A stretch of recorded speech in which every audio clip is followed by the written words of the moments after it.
UN Spacey Wolf Squadron. This is your Wolf Commander Wolf 10. I'm your werewolf. I'm here to talk about something that we briefly mentioned on Tuesday. And we're talking about stereotypes, everybody. Talking about the negatives. And can we even call these stereotypes a positive too? Maybe. We'll see when we discuss it. I have with me my usual crew, Trooper FN 2525 on occupied Balmora space. Hey, what's going on, guys? It's a fun Thursday here on the occupied territory of Balmora. Yeah, let's talk about stereotypes. Let's talk about the media, biases that they push, and to get us to more or less give into that heteronormative behavior that said person is this, said person is that. It'll be fun, and then we can kind of move on from there and talk about other topics. But yeah, let's get started. We also have the lovely Valor Leia plus size, who, at the risk of assuming Alay's age, grew up around a time where the stereotypes were still a bit in place here and there, but was slowly eroding into better representations of certain characters, be it minorities, even uh, overseas ethnic groups, even religious ethnic groups, or any type of religious figures during that time. So forgive me for assuming a lady's age, but it's a lady of valor, Leia plus size. It's okay. Hello, everybody. This is the lovely Lady of Valor. Lady Plus Size, as Wolf Commander introduced me. I'm very happy to be with you all this afternoon. We are going to talk about stereotypes, but we're going to have some fun with it as well as learn some facts that maybe you never knew before, or something that remind you of something that you've learned or a different take on it. So even though this is a semi-serious subject, we're going to have fun with it. So I hope you all that are here will have fun today. So let me welcome to the chat before we dig into this, and we have a surprise guest. Well, she's technically, yeah, she's not really a guest, but it's a surprise that she visited. But it's also a welcome, yeah, a welcome entrance. So starting with Matt Nui, who says hi. We have the Maverick Hunter Saint Brian Gilmore, bro. We still need to get you up here on this panel. You get your mic or something, or a headset or something. We need you here, man. You can feel it. You can feel Trooper. Yeah, you can replace Trooper on Thursday. No, I'm kidding. Oh, sweet, sweet. Give the man a break. Nah, but you can feel this like yeah, we you can fill in the place of Schooner for Thursday. Like we need you here sometimes. Hey, you can dip out anytime you like to if you want to go to sleep. You know what I'm saying? I know 4 hours at 4 hours you dip out, but anyways. Dr. Y is here as well. He says stereotypes. Are we discussing brands of sound systems? Maybe. Melissa Harrison Sons 3.0 says hi. Greenie. Hey Greenie. We were supposed to do our stream thing yesterday, but for the sake of discreet, she has things to take care of. We'll be discussing that, or at least she and I will discuss that in her green room next week. But hopefully there will be no setbacks for us to do Running Warriors again. We have Victoria Fagbile. Hello as well. So she's ready for this too. Everybody's ready for this actually. But Hmm. again, great to have you, Greenie. Great to have you. Anyways, so where do I even begin with this one? I think I'll take the lead on this one and explain what we specifically discussing when it comes to stereotypes.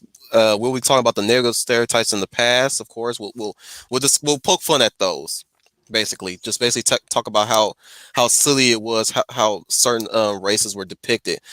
Um, we'll also talk about the SJ Hobo's version of a stereotype, if you will,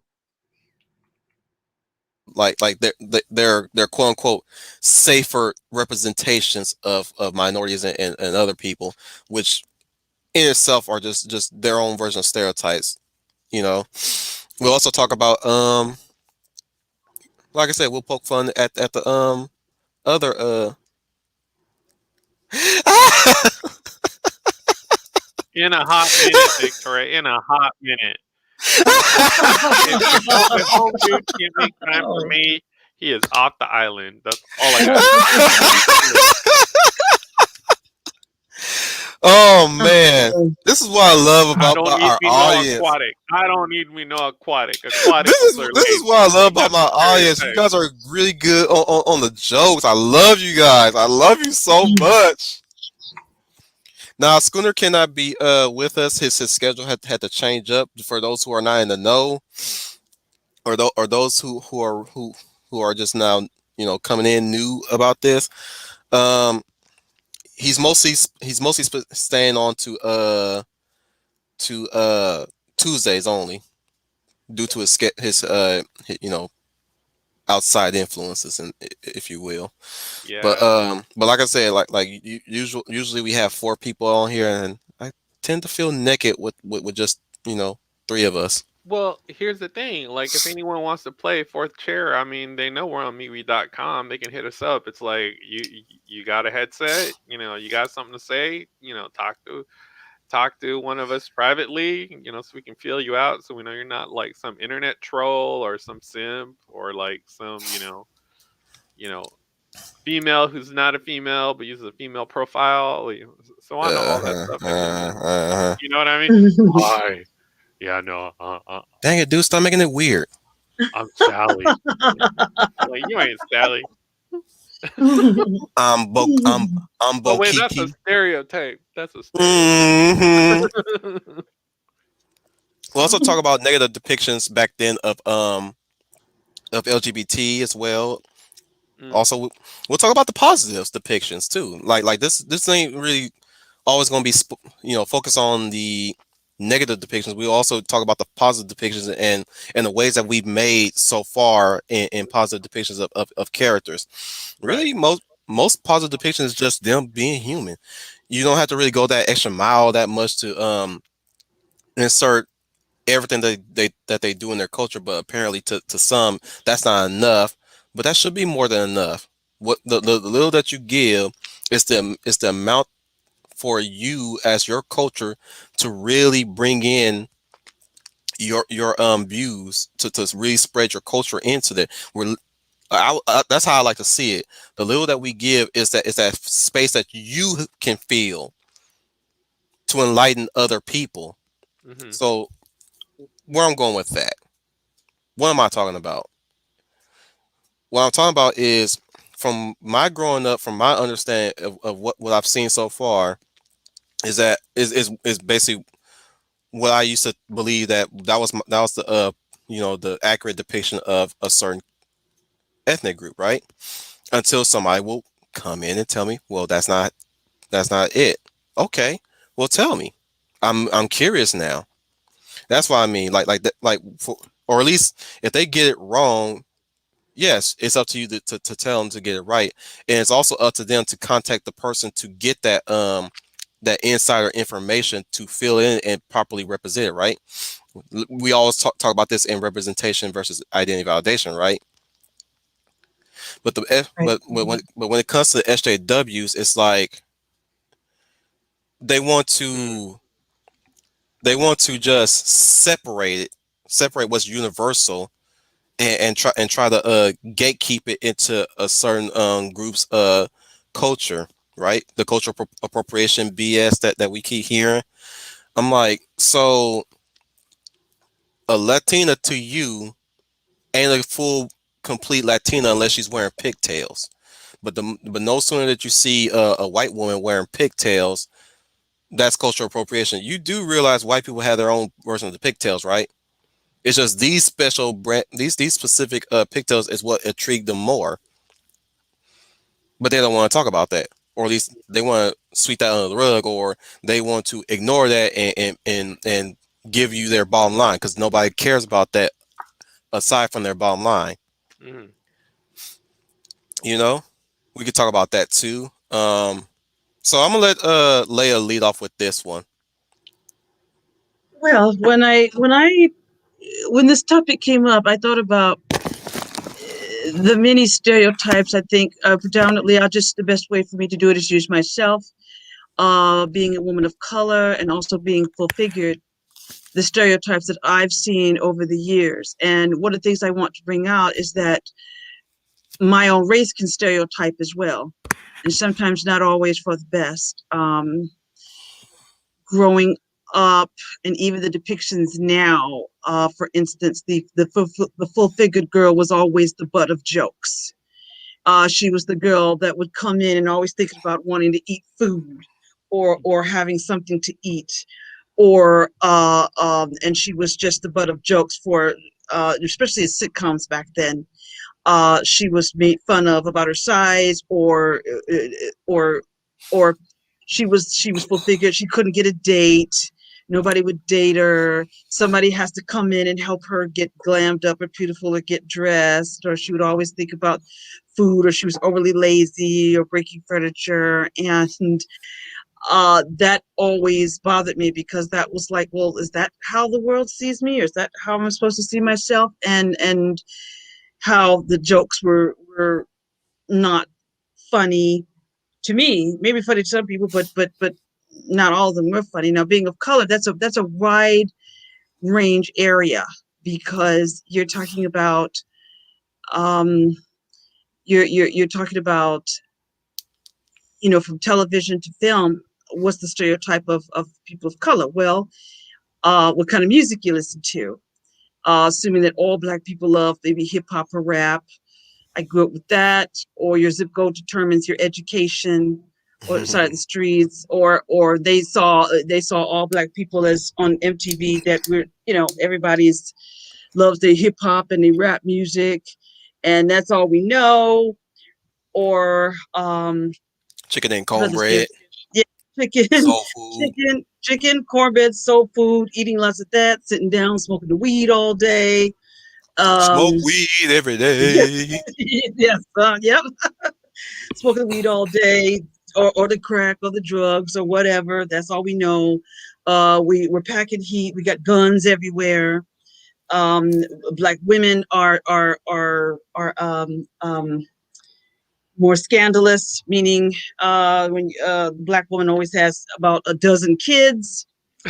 Uh, Or and or having a pot belly yes, still. yes, my belly still has a dozen kids. Angry at their Doesn't baby know. daddy. Yes, yep, yep. Angry at the baby daddy, don't know who the baby daddy is, or trying to find out who could the baby daddy be, but still popping out kids sitting on the welfare, Make a living off the keep welfare. a baby man. Keep a man Yeah, baby. yeah. Yes, uh-huh. Yep. Staying on welfare doesn't work. Stay on welfare so you can sit and watch. Back in the day, it was soaps, but now it's reality TV all day. Deluding themselves into thinking they're queens and all Facts, that. Yes. facts. Oh Basically, yeah, yeah. in short, we're talking about Dashika from Don't Be a Menace. Yes, Dashiki from Don't, yeah, Don't Be a Menace. And what's her name? I can't think of her name right now. Oh, another black ones that were loudmouths. We're the loudest people in the room. We always Hmm. have the loudest to say, and that I can't think of her name. It's just my mind that easy. Housewives of Atlanta. I sort of think about that one particular. Perpetuate at that completely. Yes, Housewives. Just say the black. That's Yeah, so good. I think it was Housewives of Atlanta, All or of them, all the all of them. Yes, housewives reality shows stuck to that mode and just they patent it, they package it, and they selling it. They're selling it. yes, You know what I'm saying? and exactly. And some of them, I believe, know they're stereotyping. They know it because they waved the check in their face and they said, "Wow, you're going to pay me all this money to be ignorant? Well, I am going to get on board with that." So I think some of them are not really duped. I think some of them know exactly exactly what they're doing. So it comes in so many broad ways. But for myself, I think being uh, seeing the stereotypes, it being also being full figured. That all they think is all I get up in the morning thinking about food. I wake up in the afternoon thinking about food. I go up and sleep thinking about food. That's the stereotype that they claim, that I don't want any exercise. Just give me my big old 12-piece KFC, and I'm good. While Yeah, still thinking I'm hot, and you and look As you, good. it used to be yes. universally a stereotype to plus size people, or at least overweight people in general. Oh yes. Until women had to make it about themselves again. You usually when they jump in on that stuff, they usually make it about themselves. Like recently, that lady about the whole my obesity is due to white supremacy. I'm Oh, like, that's ridiculous. That, yeah, I don't know why do they allow people, why do they allow people like that to even say stupid things like that? But I Oh guess well, I don't know. everything is white supremacy at this point. I put a Yes, few. I put a few articles on MeWe. I think I dude, believe you. you guys have seen. they. I'm like, you spin tell so well about white supremacy, and you haven't even wrote a book. It's like Mm. I can't even eat a steak now. So and Oh, and you can't. Oh, pretty whiteness is soon, parasitic. So it's Trooper. like okay, Pretty huh? soon, you wouldn't be. You ain't gonna be allowed to eat chicken no more because Uh, apparently Soon Popeyes I'm gonna won't go to allow. the free. Look. Popeyes says no whites allowed. Oh, Can't enjoy Popeyes no more. well, and here's the thing. People. What was it?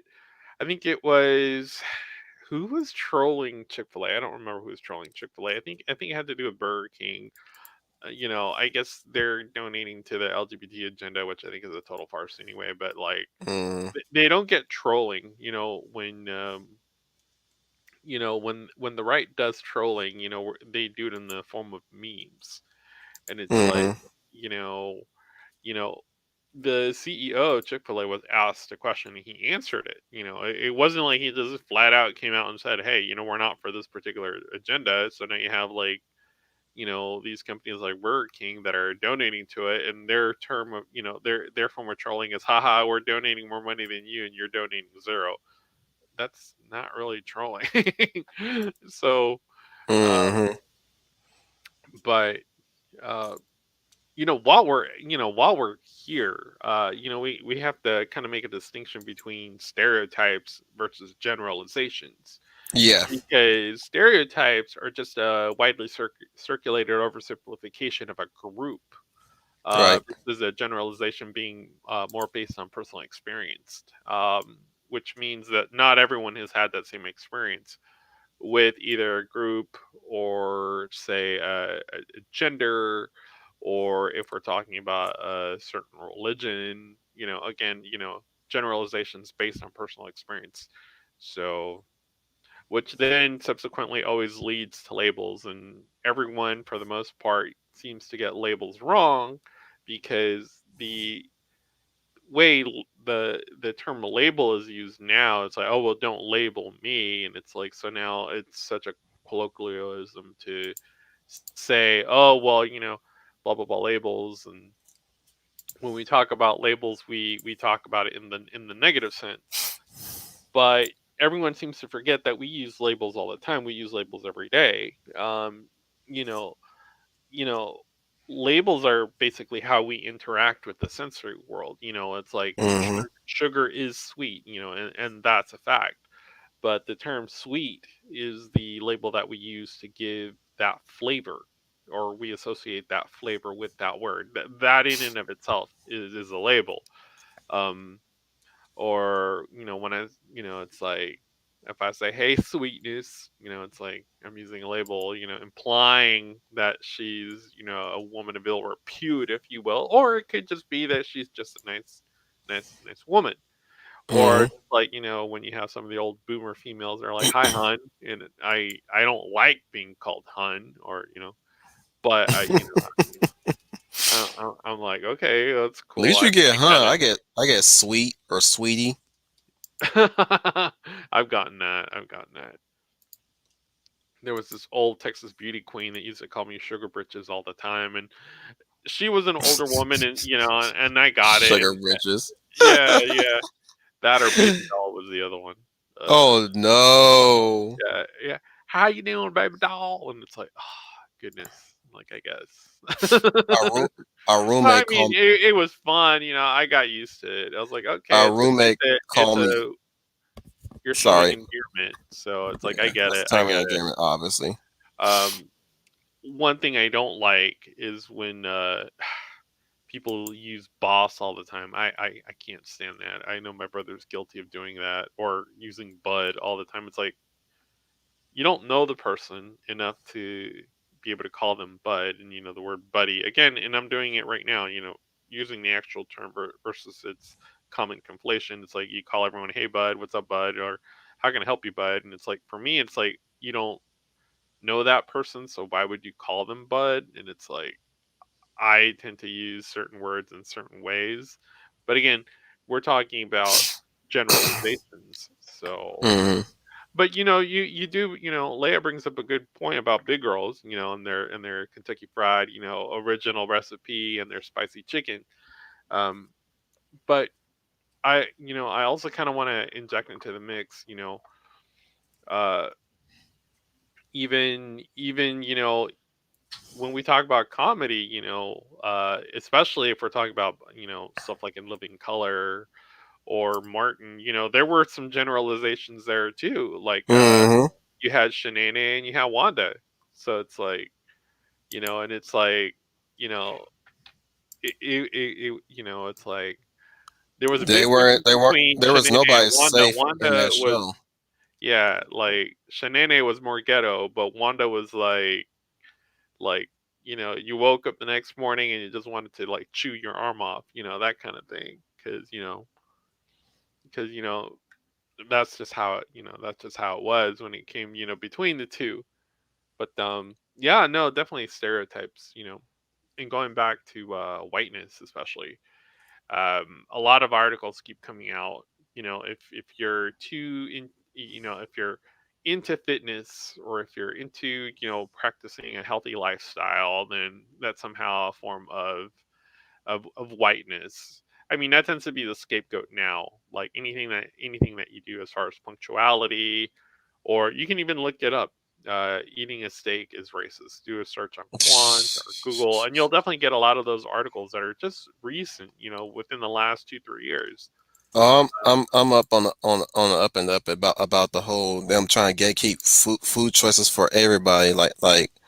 Oh Like yeah, they want to again they want to keep white people from enjoying other people's cultures because they think that white people are going to just steal from them. Like they think that white people are still the land stealers as I like to call them. And I'm well, like, and here's the thing, and I've said it before. I've said it on several Steam or streams. With this particular country being more multicultural, if you will, for lack mm-hmm. of a better term, um, what binds us together is ideology. So we're all Americans. So what they're really attacking is they're attacking Americanism. They're attacking the American ideology of, you know, being able to live more of a moderate, more middle class type lifestyle, regardless of economic class. Um, because even at the lower tiers, there's social programs to kind of assist you on your way to becoming successful. Unfortunately, that's where a lot of these stereotypes come because you do tend to see uh, particular, not necessarily groups of people, but you do tend to see a trend when you start putting a person on government programs and they become interdependent on them because we're not all cookie cutter, we're not all the same, we're not Hey, Sammy. all going to quote unquote pull ourselves by our bootstraps, which just seems to be a conservative talking point. But um, success is not guaranteed, and that's another thing that intersectionality wants to push is that somehow success is guaranteed if you take all this out. So if you don't eat healthy, you can still be a big girl, be completely unhealthy, and still get the man of your dreams. Well, that's what 2021 body positivity is. Well, you just have to like me for who I am with all my roles and all this stuff. Of course, again, Lizzo in front of the mirror showing her rolls off being labeled as stunning and brave, versus 1990s body positivity where you can still be a woman who's not a size 6 and be super confident while still maintaining the tenets of, I'm working on myself constantly all the time. I'm eventually going to get to my goal. It's just the journey in and of itself. I can enjoy myself while doing that. So If I can jump in right quick when it comes to that body positivity, I'm gonna, and this may be controversial, but I'm gonna give Lizzo credit for her confidence, yeah, because it takes a lot of confidence to go on camera and be like that, knowing you're going to get, some backlash that may not be very nice. So yeah, I right, give her, I give her that. Even though, Trooper, I do get what you're saying, because I was raised on the other body positivity yeah, that I think you need a little bit of both worlds. I think that's the problem. That was what I was yeah, discussing when I started the body positivity conversation. Both sides are yakking at each other and not listening. I think you need the both worlds. I think you do need the confidence. I think you do need the acceptance, because I yeah, still feel in the United States there still is this stigma of one size is one fits all for beauty. I yeah, still feel that in this Hmm. country, that even if you drop so many pounds, there still is the stigma that it's not good enough, or this small, 6 and lower right, right, right. size. Hmm. So I still feel that, but I also think that you need the best of both. You need to be confident. You need to accept yourself, because some of our bodies, some of us are just like, for myself, we're just, some of us are just not going to be really small, Yeah, but I still feel that health should not be sacrificed for that. So I yeah, can see both sides of the coin, and yeah, I and think, that. yeah, Well, I was and gonna say, yeah. In 2021, that's what you're seeing. Is you're seeing body positivity divorcing itself from trying to practice good health or good habits. yeah, and with me is I hate to give subject, but with me, with Hollywood, it's a double-edged sword, because to Hmm. me, when you hear celebrities talk about health, sometimes it's not always health. Sometimes it's, I need an acting job, so I got to get down to a size that will be acceptable to an Hmm. audience. It's not Yeah, always the health, and then they forget that for the everyday person who wants to do the same thing, it's going to take them maybe longer. They're not going to be 100 pounds in 6 months. It may take a year or two to get to yeah, that. So they forget how that's supposed to go. But I think in the media, it's again, it's a double-edged sword. On the one hand, with Hollywood, yes, you want to be healthy, but sometimes I guarantee you, those actresses, they want a job, so they realize that really it's about, I gotta look, and that's where sometimes, and again, I'm speaking from my own experience and hmm, working with my own dietitian, that's where it starts to falter, because if you're not doing it for your health, you're doing it for acceptance, you'll never keep that weight off, because you'll never be satisfied, or you'll never be happy with it. So I do agree with you. They're divorcing themselves right now, and I think that the body positivity of 2021 is actually hurting. it's, yeah, it's not helping, it's hurting. It's giving a bad stereotype. These, and you guys see the YouTube videos that make fun of the body positivity, which I do agree with you, but I don't believe in making fun of anyone who's heavy. I won't do that, because right, I've been heavy myself, and I'm not going to make jokes about it or give them derogatory names. I yeah. won't do that. But I do agree with you. They're not helping. They're making it. They're not I would. helping. Oh, command Wolf, you would make fun. That Well, doesn't here's the help. thing. Here's the thing with Lizzo. I Wolf. only do. Like, Now here's the thing, Leia. Here's the thing. I Okay, only I'm I, listening. I will only do it if they didn't come correct. What do you mean by that? As in rules of engagement. mhm, You come at me foul. I redirect with foulness. I'm sorry, but that's just how I've been Okay, brought up to. Do unto others as you the saying. Do unto others as you as you will have upon, right? right. right. And that and I get what you're saying, Led. Like we shouldn't really we push back that way, but at that point it's like, yeah, if you come in peace, let's be peaceful. You come with violence, it will end in violence. And I'm pretty and I have I've already made my decision that I'm going to be the only one standing when the smoke clears. So Well, don't here's my thing. don't It's pull your like punches. we have three examples. We have Missy Elliott, who ended up for health reasons because it was either drop the weight or die. Mm-hmm.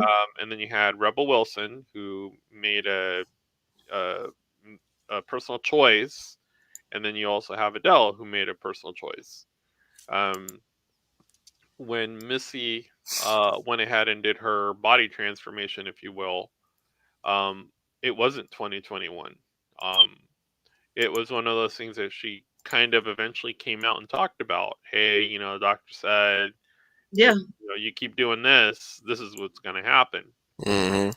Mm-hmm. Well, everyone embraced it. Hey, she looks great. New album, new body transformation, So, but moving fast forward into the into the mid 2000s, even now. So, you have Rebel and you have Adele doing this, making conscious body choices.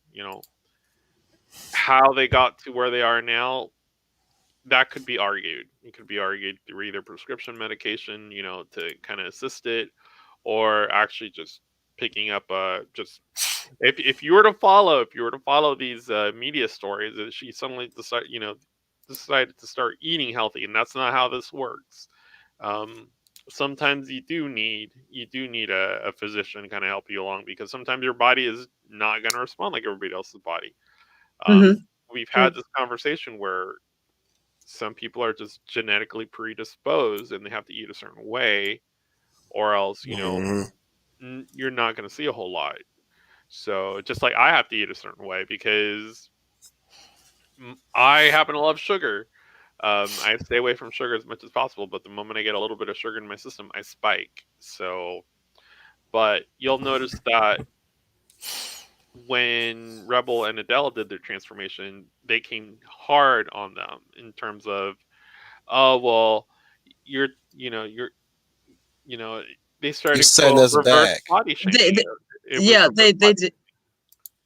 Yeah, So I agree with you. I didn't mean to interrupt you, Trooper. Yeah, when they transferred their bodies, the SJW bald headed pink hairs took them as you are trying to fit into society's standard of beauty instead of You're accepting conforming, right, yeah. instead of accepting yourself.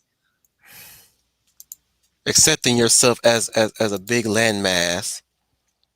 Well, and here's the thing, it could be argued, and you know, Leia being very upfront about how she's approached, you know, you know, the healthy lifestyle in terms of involving a dietitian and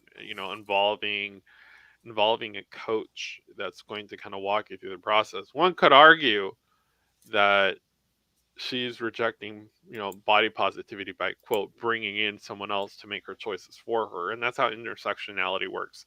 It looks for something to more or less hone in on, and then it attacks that. Um, Right.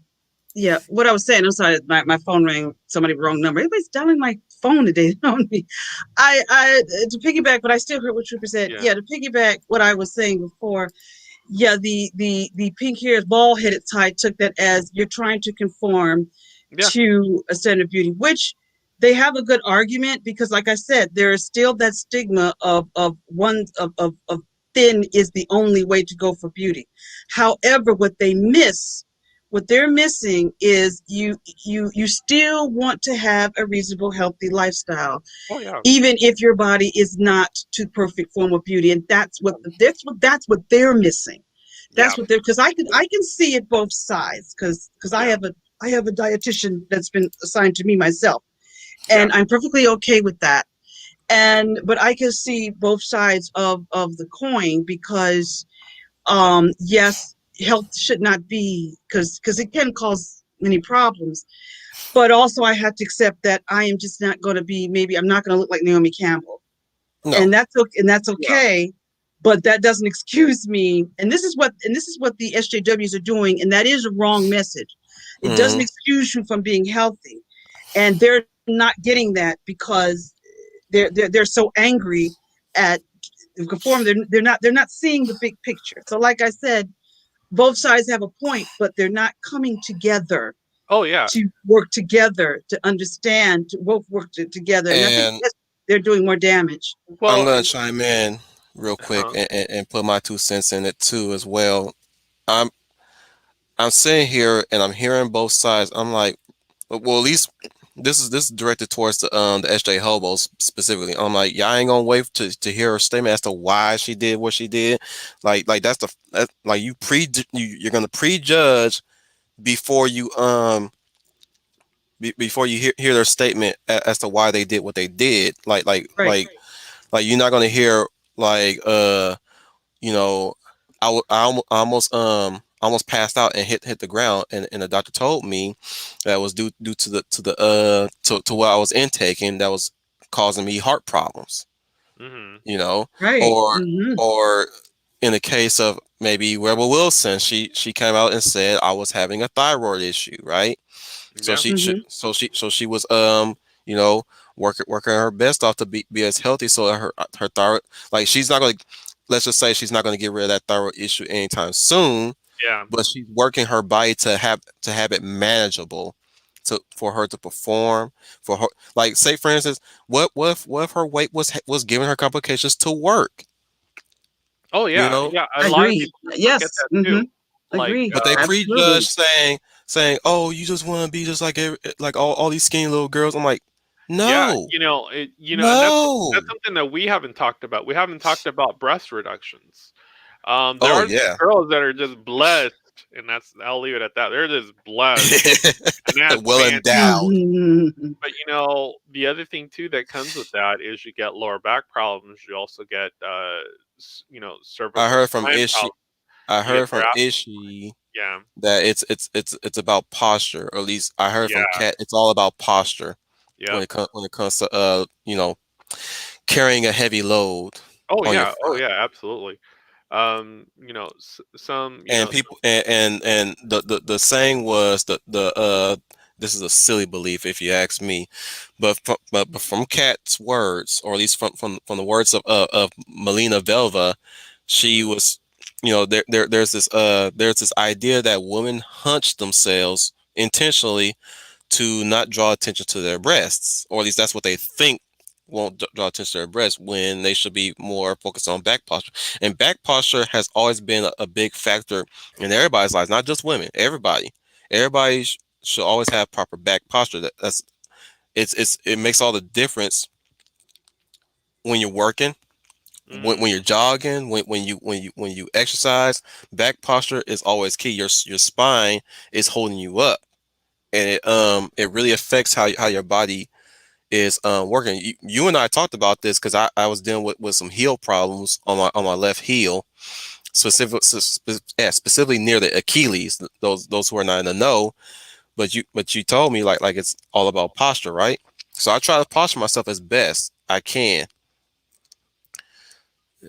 Well, Uh, and here's the thing, body excuse me. positivity in 2021 divorces itself from the benefits of practicing healthy habits, as far as you don't have to be a perfect body size to stay well hydrated and to avoid sugary drinks, which I say that as I'm drinking a sugar-free rain. But It's okay. I'm drinking lemonade. yeah, yeah. So I mean, there's a benefit to having clear skin. Mhm. If you're having a lot of fried or sugary foods, guess what? You're going to be acne prone. Adult acne is a thing.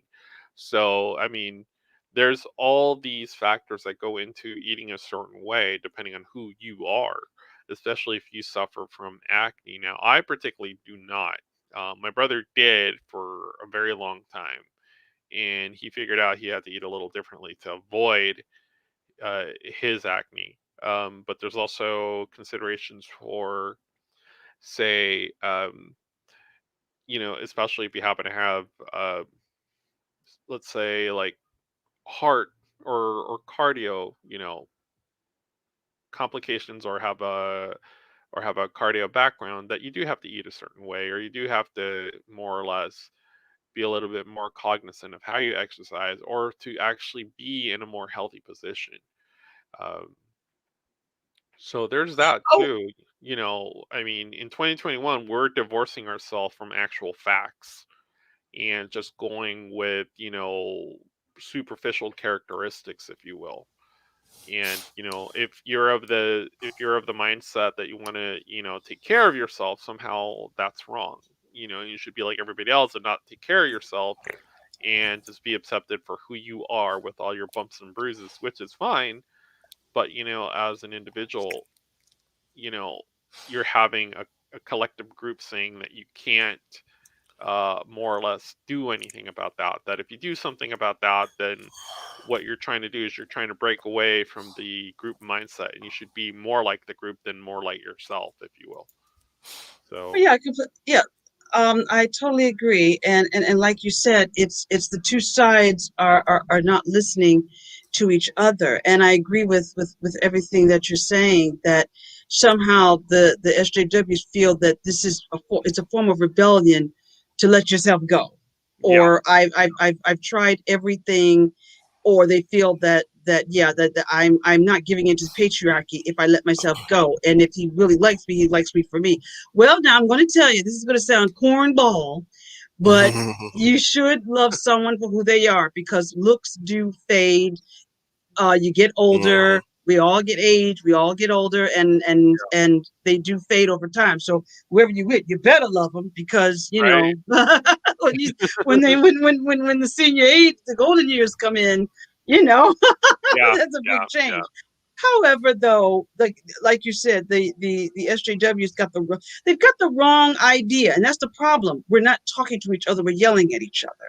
yeah, So if I'm like you, Trooper, and I'm talking to someone who is a SJW, the first thing I would tell them is, if I would try to be reasonable, I say, look, all we're doing is yelling at each other. We're not listening to each other, and hmm I would try to say to them that we're not trying to say change who you are, because everybody, you're right, can't be razor thin. However, you don't want to bring any more health complications on yourself.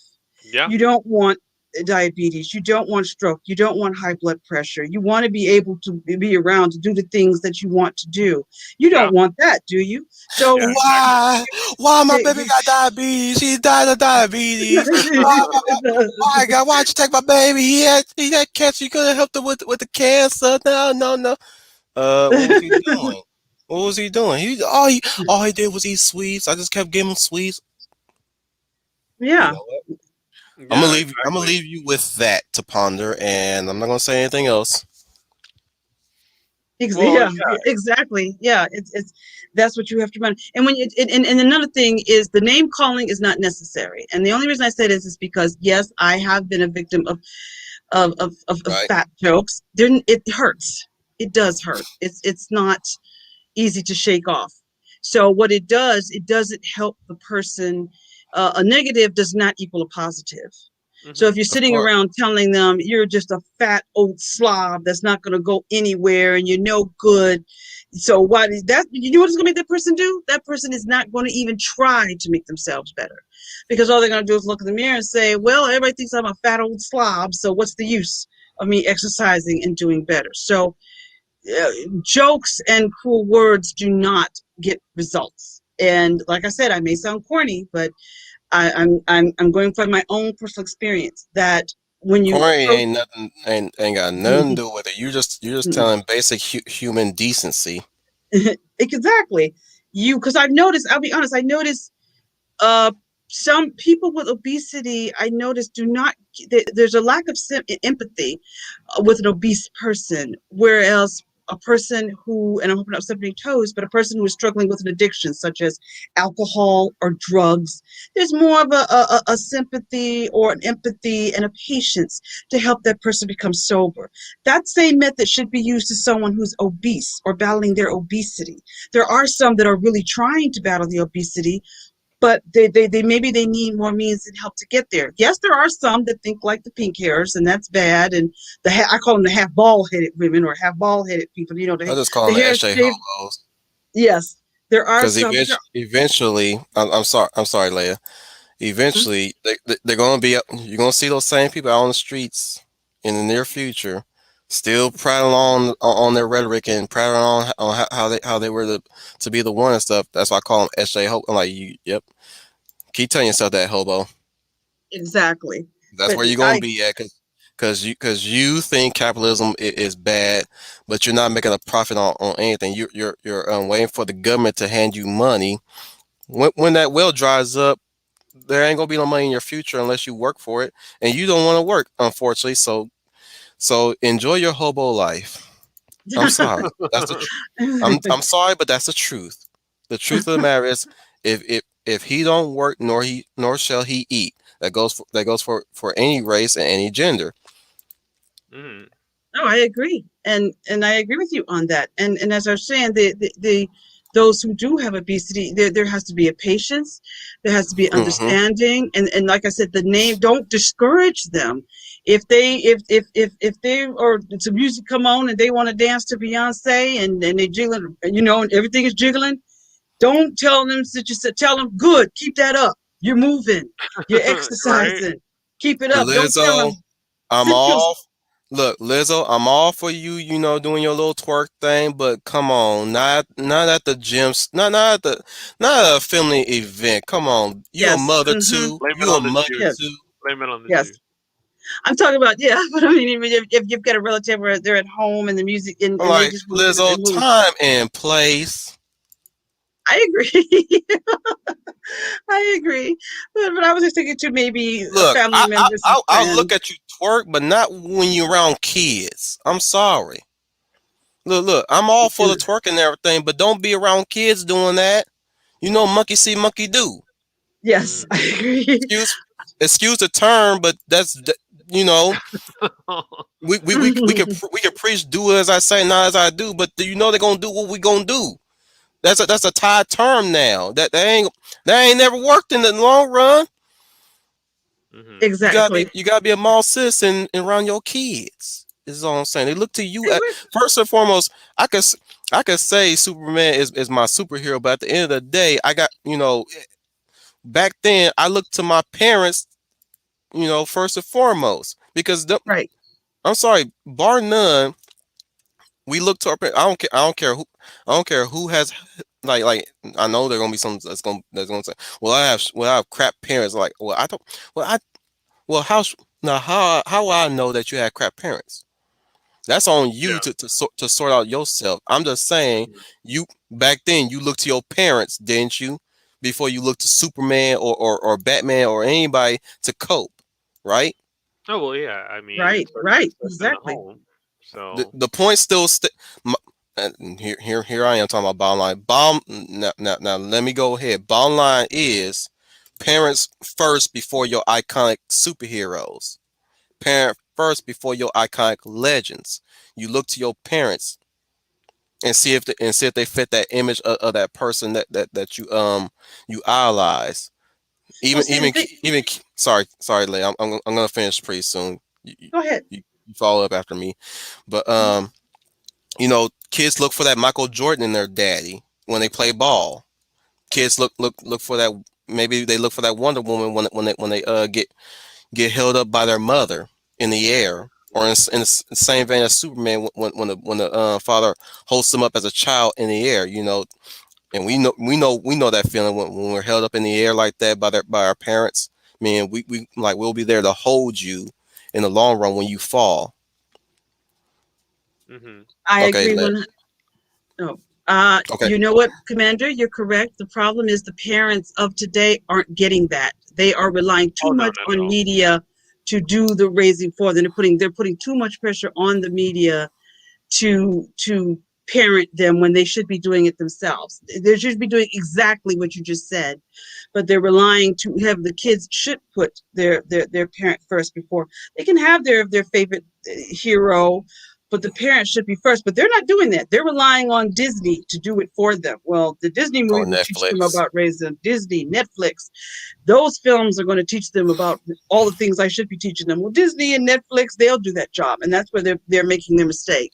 They're relying too heavily on it to teach And them the then get things that they mad should when the be kids doing. disobey them.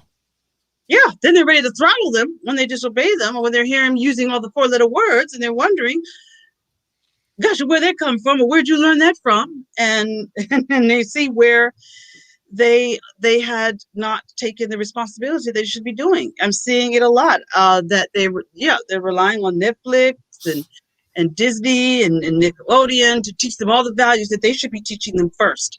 It should be coming from them first, not from media. You know, Mm. they're doing too much of that, and it also means not dragging your kid that's underage to a R-rated film. I'm sorry if you can't get a babysitter. People, I would see that all the time where parents would bring in these babies, 2 year olds and 5 year olds to films that they're not supposed to be.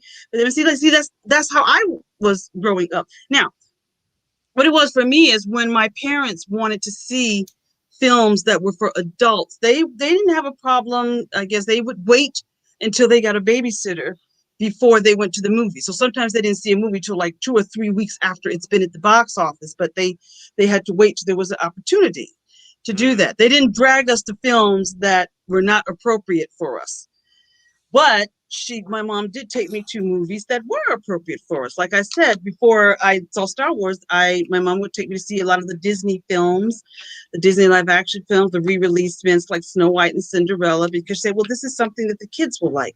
But when it came to seeing a Richard Pryor movie or something like that, they made sure that we stayed at home. Now, oh, I don't even see we will drag these 5 year olds, 4 year olds, 3 year olds into the films that are not appropriate for them.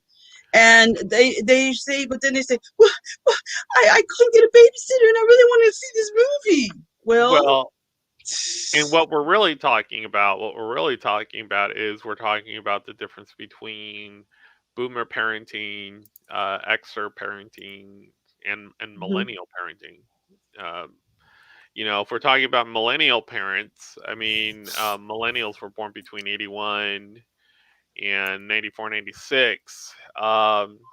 Right, mhm, if you're a millennial right now, you're between 25 and 40. So that's around, um, I'm going to say 72 million in the US. So those are on the younger side, popping out kids like early or whatnot. But as far as Gen Xers go, right now they're between 41 and 56. So, all these Xers have already popped out kids, and their kids are popping out kids. And what you're noticing is that between Gen X and millennials, they've gotten to the point where they're not raising their own kids. They're having pop culture raise their own kids, which is what you just said. yes, And Those that of is you who are asking and before, and and that is the let response that me you'll jump in get. real quick, They'll Trooper, respond like a kid or a child. Trooper, Yeah. Trooper. Let me jump in real quick. Those of you asking, what the hell does that have to do with stereotypes? Bad parent stereotypes, So or at yeah, least stereotypes that parents are fitting into, which is the ineffectual parent or the irresponsible parent, well, that would be, if you yeah. will. Well, those are your Gen Xers. I mean, Boomers were pretty much enjoying themselves and pretty much creating latchkey kids, which were more or less Gen X. And then when Gen X started having children, more or less, they started putting a tablet or a phone in their face. I mean, you know, portable phones suddenly became a thing, and then Hey, talk about the helicopter parents. which one? Helicopter parents. Well, you're going to see that a lot with uh, just depending on your upbringing, and it kind of goes in between millennial and Gen X and Boomer. I mean, helicopter parents are the ones that don't really want to get involved, but they're always there to go ahead right, and have an opinion right. on whatever you decide to do. I had that a lot, um, I, which is Yeah, I why I asked for think your that. yeah. personal life, but okay, here we are. But I mean, I know plenty of people that had that. So I mean, for me, it was one of those things where unless I was getting into trouble, I could pretty much do whatever I wanted. So I pretty much learned that as long as my parents didn't know about it, then I could get away with it. And as long as my grades didn't reflect that I was doing all this stuff, then I could get away with it even more. So I mean, as far as my grades go, my grades were always up there. In terms of what I was doing to get video games, I don't really talk about, but it's like because you're not supposed to cheat. Um, but when you're the one orchestrating the cheating for other people, then it's like, hey, I already did all my homework. I got myself a video game. You need your stuff done. I can do your stuff, but it's gonna cost you. But at the very end of the day, I still get my video game. So, Hmm. Well, so the again, stereo. go ahead. No, finish. I'm sorry. Go ahead. Finish your statement. Well, I was gonna say, when it comes to me and my video game collection, I owe it to a lot, a lot of lazy people who, more or less, were, you know, donating, donating to my cause, and I'm like, oh, okay, cool. So I can write your paper. I was going to say the stereotypical parenting is the Simpsons, which is the father is stupid and the mother knows everything, and that is not always the case. You know, Or the worse, dad is knows what's good. best. Yeah, knows what's best. I make all the rules in the house. The father does. He's just dumb. He doesn't know or talk to the kids or discipline them. I know it's best and I run everything and I can do everything. And that's not always the case. You could have a parent who is better at sometimes you at one thing. Maybe the one spouse is good with the finances Right. and the other spouse maybe is good with organizing family trips and the budget for the family trips and so forth.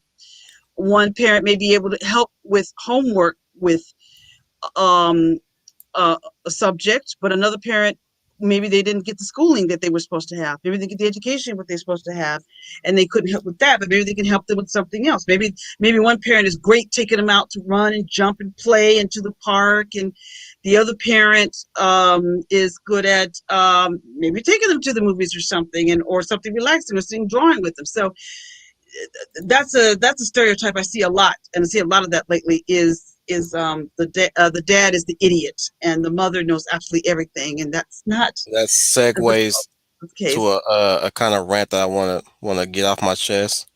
Go right ahead. So I saw Incredibles 2, and there was one particular thing that really bothered me about that movie was the fact that they were um they were pushing Elastigirl to be the front runner of the supers are returning, right? Hmm. Hmm. And we never got a reverse role of that montage that we had in the first movie. Whereas Mr. Incredible was actually enjoying a good time, spending time with his family, concerning that he did that whole hero thing, right? Right. Hmm. We never got a montage of her like struggling to get back into the superhero world, or at least like her enjoying being a superhero. We they I understand why they wouldn't want to do that, because it'd be like a rehashing of a plot line. But I would have loved to have seen them like flip the script a bit in that regard, and Yeah, I get you. to see Mr. Incredible struggling to deal with his kids. I'm like, wait a minute, hold on. In the montage, it showed that he got along with his kids really well. Like Hmm. you have him and Dash playing football, him and Dash playing with what was the track cars. There's a moment where he teases Violet, but jumps in and gives her a nice kiss on her nose.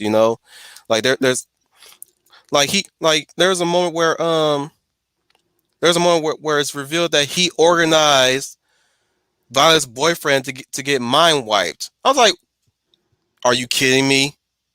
Are you kidding me? Like that totally that totally betrays the ending of Incredibles 1, where he recognized that she has a potential boyfriend. He's like, hey, who's the guy? It's like, he's just friend for now. It's like, oh, that's cool. You know what I'm saying? There should have been a time. There should have been a moment where she's struggling to talk about revealing herself as a super to the boyfriend, where Incredible would have jumped in and told her like, yay, this boys thing. I can only tell you from a guy's perspective. But I'm always here when you're ready to talk about them. Something like that. Like you never get that. It's just him being miserable. Yeah, yeah. I good call. Yeah, yeah. The stereotype that the dad cannot get along with his children or understand his children. That it's only the mother can do that, but the father can't. It's it's a it's a real struggle for the father to do so, and maybe in some aspects might be a struggle, but it's not impossible. And that's a trope, and that could be part SJW trope too, Commander, which is because they do not this hatred they have for for men, and men also means fatherhood, and fatherhood in some homes or some household is he's the head of the family, and they don't like that, so now they're Now, belittling it. now I will say they do pick it back up later on in the film, but I'm like that shouldn't. I'm just saying my argument is that should never have been there in the first place. There shouldn't have been no struggle for Incredible to jump with his kids because again, in the previous film during the montage, it showed that he got along with his kids really well, and even before we got that montage, they kind of had that sort of good bond, even though there's dysfunction between there's friction between him and Elastigirl. Like there's a moment where they pause the moment they notice the kids were watching them argue. They stop themselves and together her Bob Parr and Helen both you know talk to the kids briefly that they're not gonna they're not gonna fight right now. You know what I'm saying? They don't mean to fight each other in front of them like that. So that like aside from the movie also bore me a bit. Hmm. That was one of my biggest gripes about that movie was the total uh what's the word dishonesty about Mr. Incredible and his family life. Like that, like it even implies again it implies at the end of the first Incredibles that they are very healthy. They have a healthy relationship with each other as a family. Now, that's not to say there's no absence of dysfunction, but now they come to understand each other. Now that they're a superhero family, the whole suit up montage, at least the whole suit up ending, where everybody put their mask on and Mr. Incredible tear opens his shirt, like that implies that they're a team now. And even then, like again, they did not have to come back to the Underminer scene, which again, I'm like, oh wow, this is a complete like again. Maybe I should be the one at fault here for expecting something out of nothing and feeling betrayed. But I'm like, bruh, like this is the moment to show that they can work together as a family. They displayed it in the first movie with the blade ships on Syndro's Island. Remember that scene? Hmm. It showed they're capable of putting together, coordinate a team attack basically. So I'm like, now they're struggling to work as a team against the Underminer. I'm like, what? This like the Underminer should have been taken care of lickety split right there, easy. I don't know. That's another rewrite that I'm still cooking up in my head. I would like to talk about one of these days, but I'm not Well, gonna get into it. I think that And, and this is Brad Bird we're talking about. This is Brad Bird we're talking about. Some of the great storytellers out there that's now become a jaded storyteller as of right now since his Tomorrowland movie, and that also bleed into Incredibles 2, which I'll get into later on. Continue, Leia. no, I was just going to say Incredibles 2 sounds like they really didn't think that script through. I mean, 14 years they kept saying. yeah, but it sounds like they just said, look, there's nothing much. There could have been, like you said, they could have just picked up from where they left off at with the Underminer and just have them have an adventure with the Underminer. but Mm-hmm. they didn't do that. In other words, they just got lazy and said, well, let's just reuse. I don't know if it was Brad Bird or maybe the studio that said, don't make it too complicated than what it is, because he could have gave them a whole new adventure. Or maybe while they were in the second one, they were able to come back out into the superhero world and fight again. But they didn't think about that. They just decided, let's just retell everything over again, but we'll use Mrs. Incredible, and that's the sequel that you got. And that's why they do the movies that they do. Mm-hmm. And So I can see the your frustration with that. Brad Bird also, yeah, yeah, Brad Bird repeated Tomorrowland with the villainous, basically just his whole I wouldn't necessarily call him a SJW per se. I just think he's more of a he's a faux realist, so to speak, or whatever that person is that's actually that goes about critiquing other people for not doing this way or doing it this way. Like in Tomorrowland, like he's his villain was talking about how, when it comes to sci-fi, nobody's hoping for the bright future sci-fi no more, like the world tomorrow, right? They always want the apocalypse, like the post-apocalypse, the uh the Yes. The world, the aliens are coming down to kill us all, and it'll yeah be he a great apocalypse, and I was like and and I was sitting here like, okay, Brad, what is your point here? Because we're still kind of getting those movies in a way, you know. But like, I'm like, who are you listening to that are saying this? Because I actually would like to see a bright future. I mean, you Disney just produced Meet the Robinsons, which portrayed a bright future, Hmm. you know. And then when you got to the when it got to come down to the Incredibles 2,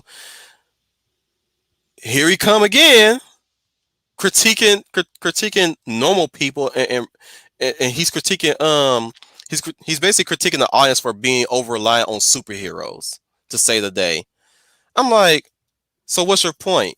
Are we not relying on emergency response? Of course we do. People do still call the ambulance. People still call the police. People are still calling the fire department. Are you saying that we're so our heads are in superhero media that we're incapable of calling for help?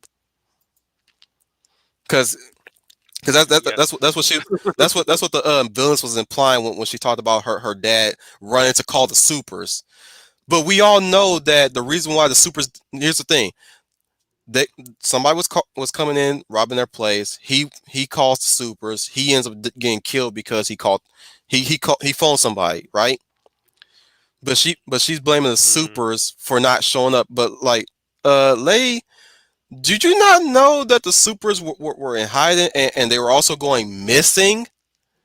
I mean, did you forget that syndrome happened? I'm like you have your reason why things happened the way they did, and yet you still blame supers. I'm like, you're not raising a good argument there. I have not seen it yet. I have to see. I have not seen it. It just was a sequel that just wasn't on my radar, so I can't contribute more to this conversation of the film you saw. But thanks for telling me that anyway. And troopers I'll know be him. looking up for I'm that assuming he because hasn't seen it either. No, I unfortunately have I not. haven't. But thank you for telling it anyway, because now when I do I'm see it, definitely not running to the theater to go watch it. So. Mm-mm. oh, me neither. Look, Me neither. look. I was on the fence of it, saying like Incredibles didn't really need a sequel. None of the Yeah, Pixar movies needed that sequel, anyways. And I noticed in the pattern when it comes to sequels to and prequels in the case of Monsters Inc. Like they don't really do a really good job with them per se. Hmm. Toy Story, if you only count Toy Story 2, if you ask me, I still love Toy Story 3, but if you only count Toy Story 2, only did a good sequel in that regard when it comes to Toy Story itself. I will regard Toy Story 3 as a good send off. Toy Story 4 should never have happened. I agree. Toy Story 4 should never happen. That's I a didn't like cash Toy Story grab. 4. Yeah, That that was a was. cash grab, but I don't think I digress. that But I was was so lazy writing cash grab. Disney like, oh, we got to come up with something. Let's do something everybody knows. Toy Story. Okay, do a fourth one. Um, But yeah, like I digress. But when Incredibles 2 was announced, I was really dreading because I'm like, you guys haven't had like Pixar, you guys haven't had a really good track record with your sequels, let alone your prequels. I So would I have turned that. I would have turned if they wanted Incredibles. That would have been a streaming show. I wouldn't have right. turned that into another picture. That's a film you make into a streaming show because I felt the first Besides, one. Yeah, besides, they already covered a sequel about the Underminer in a game. I don't know why they revisited the Underminer. and also I felt the Incredibles was just a Disney ripoff of the Fantastic Four. I'm sorry, but that's basically what they were. They were a Disney-fied ripoff of the Fantastic Four. So But I I. completely derailed the stream, so let's get back on topic. Well, I was just letting you do what you do. So I mean, Rant over. well, I was gonna say It's okay. derailed, but Well, the That's what the stereotypes. don't put me behind the don't put me behind the wheel then. right. well, well, the stereotypes I faced, the two that I faced most often is being a woman of color and being full figured. And I think I touched on those already. That in media, particularly, I think I talked about stereotypes in media. Is, for instance, a large woman thinks about food all day, is lazy, doesn't want to work out. Farts a lot. Yeah, yeah, all those things. Yeah, or she's overly religious. She's a overly religious person. Always, I see on television. She's busy taking care of everybody Watch else. my stories. Yeah, Always that, on that Jerry Springer. yes. Watch her Jerry Springer. Got to have her reality. Got to have her reality TV shows. Her Housewives of Atlanta or Right. California, whatever, how many of those is doing, always into that. Or she's overly religious. She's always telling everybody you're a sinner, you're going to Praise go to hell. Jesus. Yes, you're always going to be, yeah, you're overly resilient, and or you are in everybody else's love life, but you don't want to have one of your own. You take care of everybody else's. You're the motherly figure of everybody else, but your love life Oh, sucks. that You don't that have aspect, one. I would gear that towards female stereotype. The loveless woman that thinks that they can dictate another one's relationship. Yes, Espe- yes, and got and let me add this. That's They're usually usually how they're it usually works. man Yeah. hating too. Like yeah, Pam. yeah, Of course. yes, yes, Well, they Pam. gotta That's a good be. one. Like they gotta be. So. For those Yes, who know who probably know, Pam from Martin, she was that best friend that just like that just trying to tell her girlfriend to lead the boyfriend because the boyfriend no good. I'm like, who are you to dictate her relationship and you ain't even in a relationship? you don't even have a man. She always says she can't get a man. I'm like, gee, Pam, I wonder why that is. She would always step in Jesus, but she could have herself. But what made me angry is that she had a good one when her and Tommy got together. I actually liked it when her and Tommy got together. I liked Finally, that. I was happy for that. I'm like, yeah, her and Tommy got it going on. she finally mellowed out after that. Yeah. But then they end up breaking up. And I thought, well, they'll break up for a little while, and then they get back together.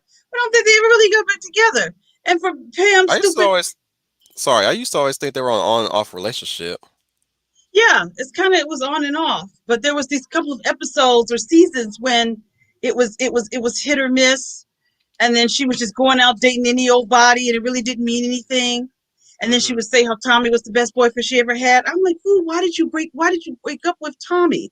Why did you mess that up? But some things I think was Pam's fault.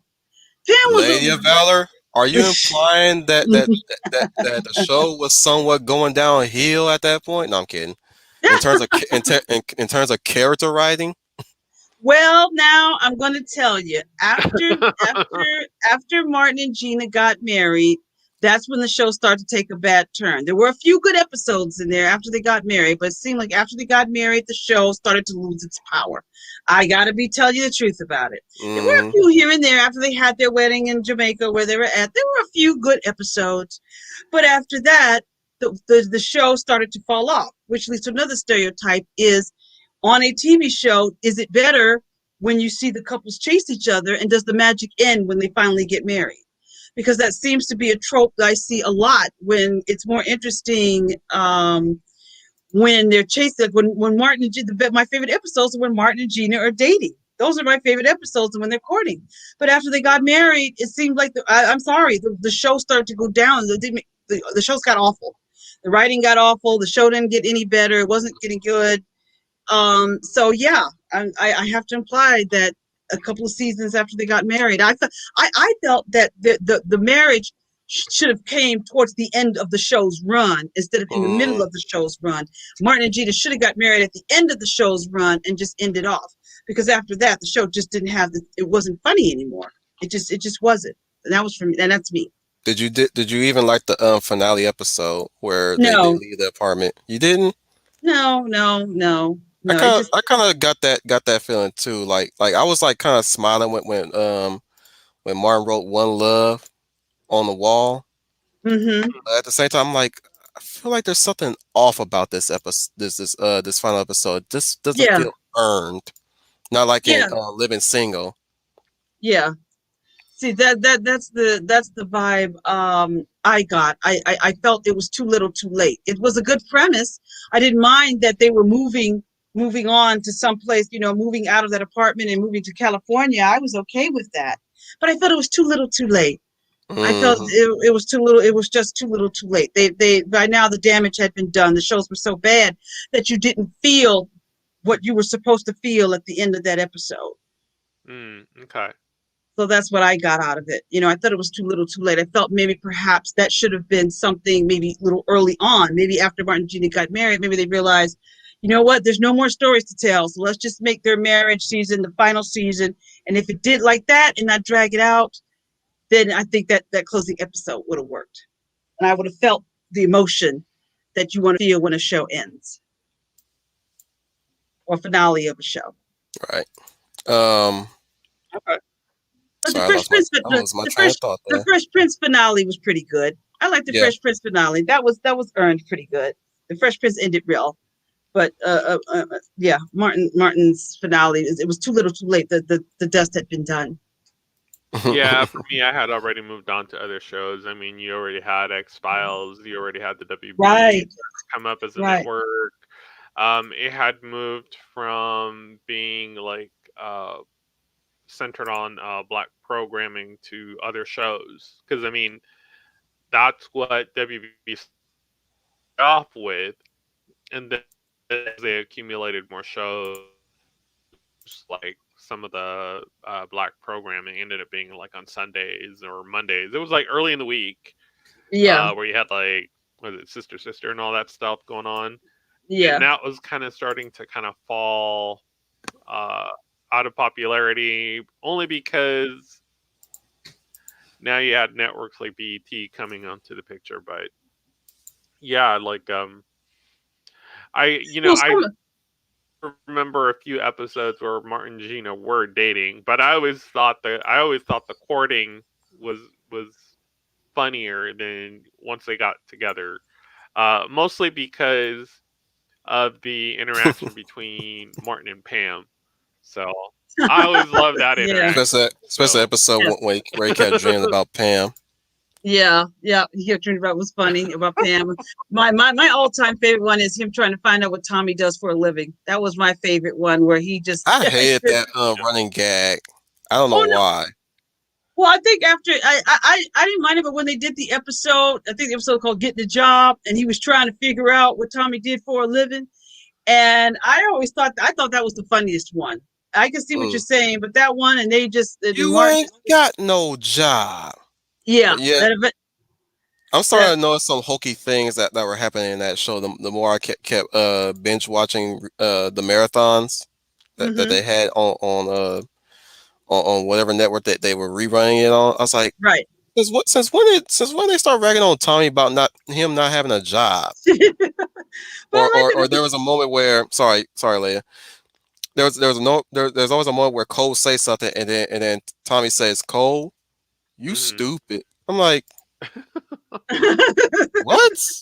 I'm like, I'm pretty sure everybody knows that Cole say some dumb stuff, but Tommy pointing it out, that just seems a bit out of character, if you ask me. Right. Well, I see what you're saying about the getting a job. I think as the seasons went on, that was getting played out. But that one episode I did like. I like when Hustle Man was in that episode, and they were sitting out there spying, and Hustle Man came up to him about want to buy some tires or here, but these roads. That was some funny stuff. I was cracking up on the floor at that, and they thought he was stripping, but he was really doing a charity event. That was funny. But I do feel as time goes on, yes, that did start to get a little mundane, and also Cole's stupidity was getting mundane. Cole's stupidity was now just getting plain flat out nerve wracking. I'm like, okay, somebody needs to talk to Cole because Cole was really starting to do some really outrageous, dumb things, waste all of Martin's money, and then when he was just really his stupidity gag was starting to take its toll on me a bit. Starting and when he started saying dumb, stupid jokes, they weren't funny anymore. To show off he didn't have. That's another trope. The dumb Crowing. grin. Yeah, I got tired of that crowing. That was getting on my nerves. I'm like, oh, stop with that. That's just getting on my nerves. So Oh, the oh, dumb oh, oh, joke. ah. Yeah. Oh God, I wish he would just keep doing that. I was Especially when getting he was yeah, at the Players Hall of Fame. yeah. I'm like, that. Please stop. I don't know why he's doing that. It was becoming annoying. So Cole went from being there's a way you can play stupidity where it's funny, but then there's a point where you play it so much it becomes annoying, and Right. and that was what's happening each as the seasons went on. Cole was starting to become annoying. I was like, don't put Cole in this episode because he's no longer funny anymore. He should have been, as time should have been on. He should have been at least like dumb savvy at some point. Yeah, Like yeah, he may be not book smart or text like he could be not book smart or social smart, but he can mhm, be like tech smart or engineer smart. Like somehow he knows how to he can look at things and know how they work. Like say for instance, nobody in the crew knows how to jumpstart a car, and then suddenly Cole knows how to do it. You know, and that's not to say he just knows out of nowhere. He can have a reasonable explanation. Mm-hmm. You know what I'm saying? Like he didn't necessarily have to be. Here's the thing. It seemed to me that all the characters, all the male characters, had absentee fathers in that show, or at least that's yeah, what's implied. Or at least Oh yeah, well, yeah. I like I to mean, I like to assume that Tommy had both parents in his life. well, they were trying to make that mainstream. I mean, again, it's Yeah, deconstructing being nuclear family because you got to remember what type of legislation was being put in or had already been put in at the that time. times we're talking about the times that Yep. this show was airing. Yep. I was hoping that by some virtue that Cole had a father, but he passed away. Maybe he was a military vet that you know KIA. You know what I'm saying? But he taught him some things before he left. So you could have had that, or at least imply that Cole was, even though we like to call it for what it is, under the spectrum. Like imply that he interpret things differently than everybody else. But back then we never knew that's what that was. You know, Yeah. right, and right. I like agree. Sling Blade. Get Sling Blade with him in Uh a way. huh. Not saying he should be talking weird or not. Like he like his mannerisms, his social interactions and stuff differ from ours, but he Yeah. knows some things. Like if anything, like I said, if anything, engineering wise, and yes, you can call it cliche all you want, but like you get into it to an accident or a situation where they get stuck somewhere, and Cole just simply knows how to do it, and again, running gag is that he has a reasonable explanation, like he'll go back, like my dad taught me this, my dad taught me that, stuff like that. Hmm. Right, exactly. I agree. I agree 100% with that. It's the same thing on the Parkers. It's as the show went on, Kim's stupidity was starting to get very annoying. It was very clear Hmm. that her stupidity was starting to get annoying. Now she's being annoying. Well, Hmm. yeah, Now it she's had being become absolutely annoying. I'm running like, Kim, gag. drop out of college. Drop out of college, Kim. Why Now, are you yes, even there, girl? I hate to ask that question, but why are you even there? yeah. Why was she there? She she said, Kim, just drop out of college. Why? Yeah. Why was she there? She wasn't. It's obviously she was dumb. She wasn't getting good grades. Yeah, she And was a C fashion, but and sorry, yeah, CC wasn't no was no different. Poor CC. Hmm. CC. CC was the white girl name again? Oh, it wasn't CC. It was I forgot. You're right. It could be. It is with a I think C, C, but I can't. Yeah. I think Cece was in Moesha, right? Yeah. That was her Yeah. best friend, or her other black best friend. But Yeah. they did have a white girl. Like yeah. Now that since we're still talking about the I think stereotypes, it was. there was always an arbitrary white person. But here's the thing: why I tend to overlook these stereotypes of back then. Like you can call each and every one of them. Sorry guys, I don't mean to take too much of the stream real quick, but I have to address this definitely. This is why I give a pass to '90s stereotyping versus what we get nowadays and what we got way back then, is because that even though you can hand wave them, calling them a stereotype, they still were human. They still had they still had characterized personalities. They Hmm. weren't really like you can make the argument there's an arbitrary white character inserted into the narrative if it's a black show. You know what I'm Oh yeah. saying? Yeah. But that person was still a character. They weren't saying totally radical dude. Yeah, you had some of those in certain shows, yes. But that you know you but there were times there were some white dudes that talked normal, talk regular, if you will. Hmm. Not I'm not gonna say talk white, just that nah. Talking regular is just that, talking regular. It ain't talking white. Let me Well, throw back that out in there right now. Go ahead, man. Go ahead. to piggyback on that, back in the 80s and the early 90s, the term was the dumb white guy. In a lot of the Mm, black Oh films in yeah. the 80s that we went to see, they always had a dumb white guy that was not hip, that was not cool, that was always an idiot. Oh yeah, basically the dumb white guy, and that didn't know the music. Not Stan, but like Martin Stan's assistant on there. I can't think of his yeah, name right now. yeah, He was yeah, him. yeah. He wasn't Stan, but Sean. Sean was this dumb white guy. I was glad he was written out because basically all he was the dumb white guy on the show. And I said, I wish they wouldn't make Sean the dumb white guy. But that's Hmm. in the '90s. There was a lot of that going on Oh yeah. in writing. Like Yeah. Lee did that, all the way from White Men Can't Jump to Jim Carrey doing his shtick on The Living Color. Yes. Uh huh. Yeah. So, Yeah. Yep. On Living Color, and I never liked that because and even how Stan treated Sean and it's stupid and dumb. And I'm like, well, that's not funny. What if it was flipped the other way around? There would be a big protest outside the Fox oh yeah, Studios. oh Oh, yeah, don't treat the oh black yeah, man. Yeah, dumb. oh But yeah. yeah, There'd the be white. no Today, not back then. We all know there was one dumb Negro. Yeah, yes, there was. I hate to There say was that, but there it was a, was. no. Own up to it. I own up to it. I just said one dumb Negro. We all know who that is. We've met that dumb Negro. Yes, I agree with you. I do agree with you. And I'm sorry. I take back what I said about saying it.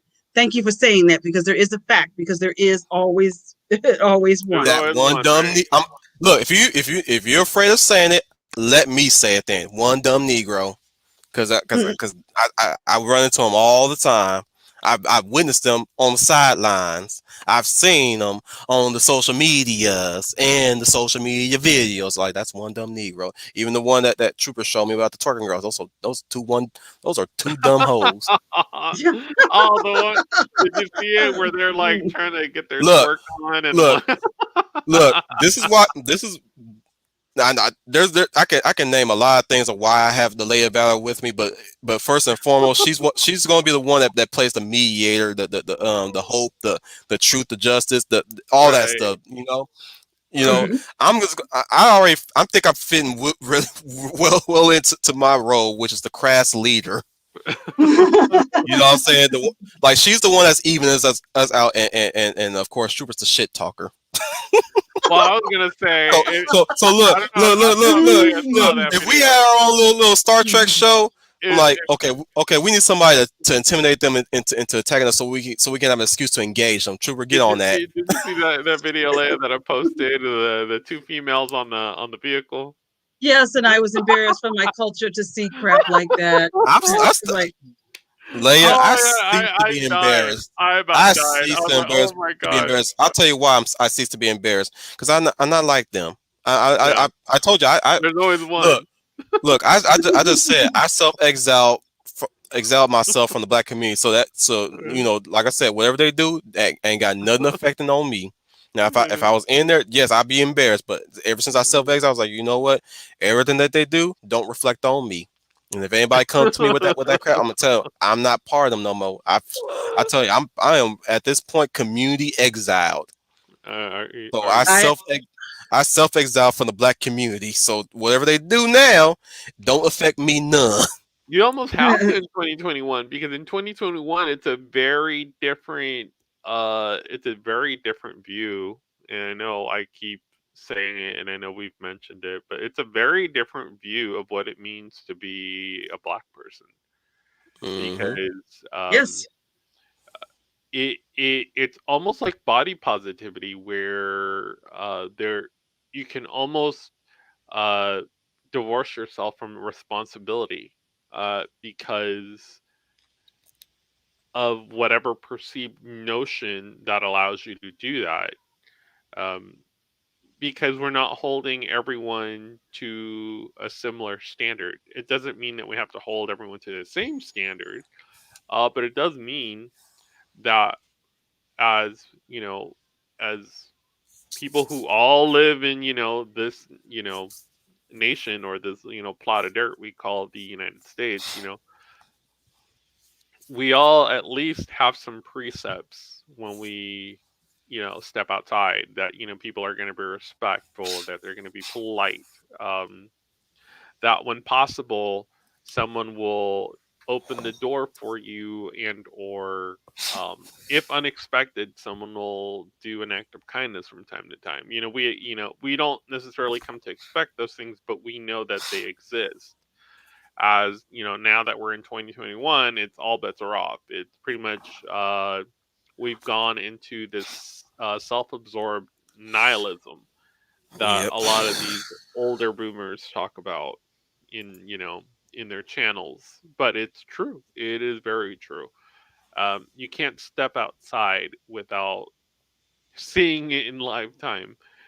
Whether it's someone yelling at someone over a defective product because they're trying to get their money back, or if it's what we've seen on television for the last year, which ranges from all sorts of activities, and it has nothing to do with BLM or anything like that. Just pop culture in general, where these writers aren't wanting to take on the responsibility of being curators for lore, if you will, to where they're just ignoring canon and these executives not really again feeling like they need to be responsible for anything that these writers do, allow these writers to go ahead and have free reign with all these characters. And that's why you're seeing such a backlash from people that have more or less taken these legends and these stories to heart.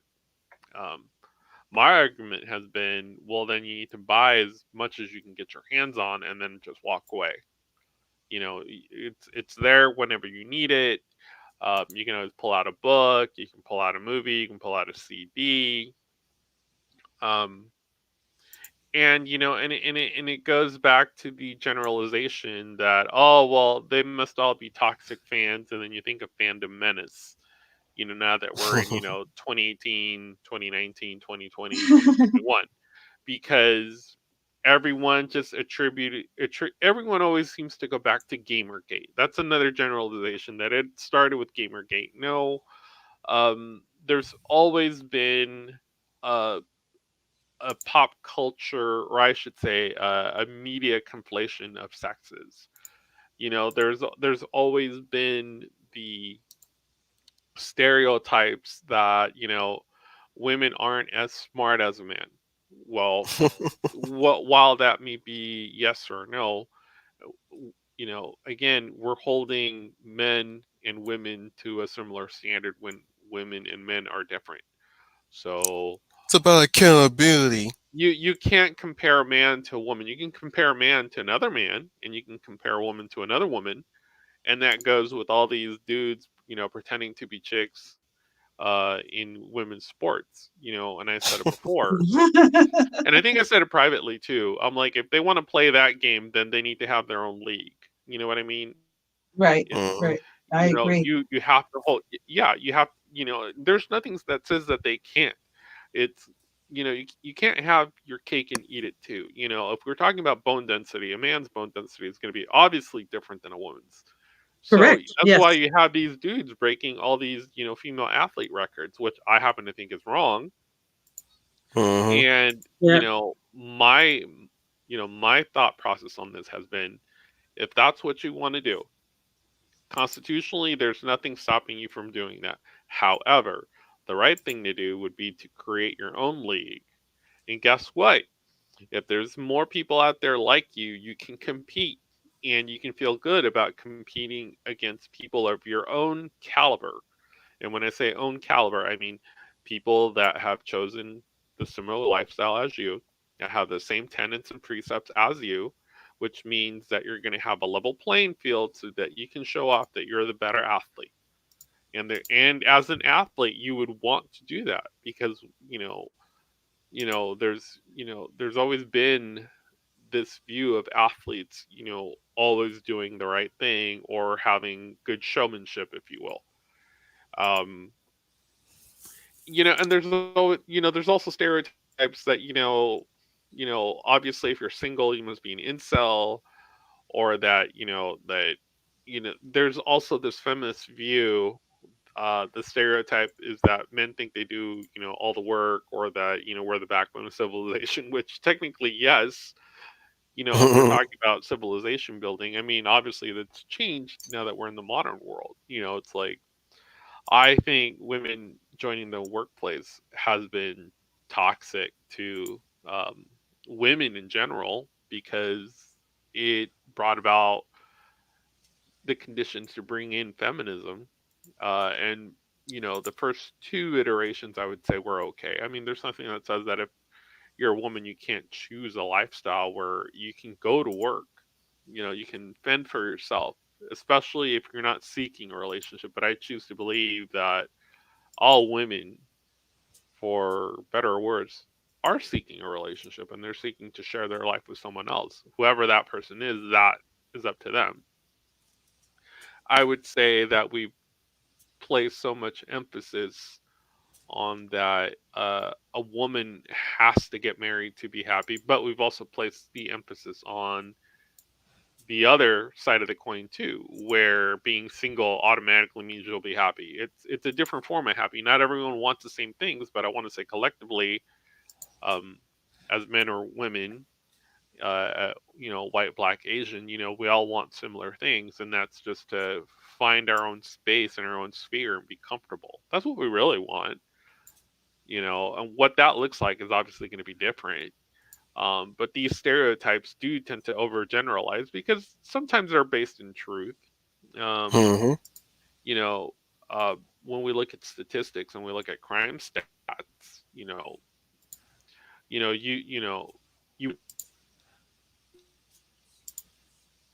realization that, oh well, because that person is, when they walk into a store, they're more apt to be a shoplifter or to break the law. Now the numbers say that it is more likely than less likely, but that doesn't mean that every black person that walks through the store is a shoplifter. What it means is that we've created the conditions to where we've raised those numbers, that as a governing body, we've created the situation where well over 50% of the crimes committed are by a smaller segment of the population. So what that means is that as a governing body, we've allowed these conditions to fester. And again, it's that shirking off a responsibility. Um, we have to hold people accountable so that they can be responsible. And I think Mhm. with a fast food society, especially when you can get pop culture on demand, um, again, if you're, I'm going to keep using body positivity because it's the the one thing that we tend to harp on a lot. Um, with body positivity, you know, you have all these resources at your fingertips. You know what I mean? So if you want to do something about it, you can, check out the internet. or you can research, what are the foods to kind of, help clear up your acne, if you will. Like, since everything is so accessible now, um, it makes it easier not to be responsible. Oh, okay, well, I'll look something up on Google later. But it's the same thing with guys too. Like, you know, you assume that, if a guy's a Zoomer, which pretty much means if you're the youngest segment of the population right now, if you're just now hitting your 20s, oh, all Zoomers must be incels, or all Zoomer males must be incels. Not necessarily true, but that's the view that we have because of what the media tends to highlight in terms Oh, of, yeah, in terms of the crimes that have been committed. And we'll or just go ahead, Leia. no, I was just going to say that as far as being geeks, all geeks are all geeks are virgins, live in their mother's parents' house in the basement, and work at 7-Eleven. Yeah, That's yeah, what they think nerds are, and they don't want to grow up. That's how they yeah, think geeks. Yeah, that's what they think geeks are. That they yeah. live in their parents' basement. They work at 7-Eleven, and that's what they think. They don't have any type of love life whatsoever. Oh yeah. That's Oh a, yeah. that's a big Agreed. stereotype. That's what they see it. Yeah, that's what they Yeah, think. I agree. It's because you have a passion for something doesn't mean you're deviant, but Oh some. yeah, absolutely true. Absolutely true.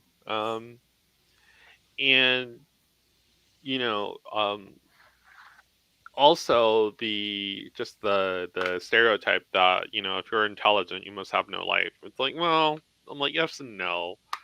That's not always the case. With me, it's I was always enthralling myself in something else as opposed to actively paying attention to Run my that by me relationship again, real quick, status. Trooper.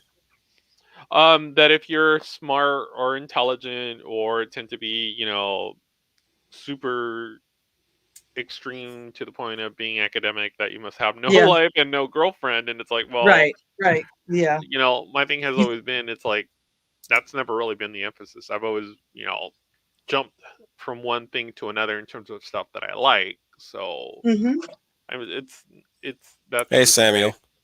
it's, as far as, personal status, mainstream media will tell you, oh, you don't need to be in a relationship to be happy. right. Well, while that might be true, what the part they're omitting is that you do need to have other relationships to supplement for that. So the relationship with your friends, or the relationship with your extended family, or the relationships you have with your coworkers. There's something that fills that void. There's never an absence of something. There's always something taking up a particular space. Like, obviously, if you get married, suddenly, your life revolves around that. Because again, if you're a guy, you're looking to, provide for your family, which again, it tends to be a stereotype too, that, oh, well, the man is the provider. Well, yes, in a traditional sense, that's always been true. But now that we're in 2021, media is saying, oh, well, females can be providers too. Well, while that might be true, like Leia said before, what tends to happen is now you have these females who don't want to take responsibility, and they hire a nanny. So now they have kids that have a different set of values because they have the nanny's set of values, or they have no values at all because the nanny lets them do whatever they want. So there's always something substituting for something else if you're not doing a particular thing or trying something different. Oh, that is, yeah, that's true in every way. I was thinking about the other stereotype of I think I read an article somewhere where women in their 30s and their 40s or whatever that put their success before before a relationship now say it's difficult for them to find somebody. They want Yeah. somebody, but nobody wants to date them. And Oh then yeah. they're starting to think about all the feminist stuff that was taught to them, and they were beginning to wonder, were they really told really the truth? Yeah. Because yes, to some extent, you do need some empowering for yourself in some ways. You do have to care for yourself, but I Hmm. also think some of that feminist stuff is also some people are unhappy Yeah. and they just want to put that their unhappiness and anger on on men or the society, but when they themselves are probably unhappy themselves. Because Yeah. a lot of those women that follow feminism said when they took this survey are unhappy and lonely that Oh they yeah. can't get a date anywhere because men told them, well, you don't need me in your life. Yeah. Why should I Yeah. even stay? Why should I even stay? And now they're wondering all that feminist talk that was taught to them, was it really the truth?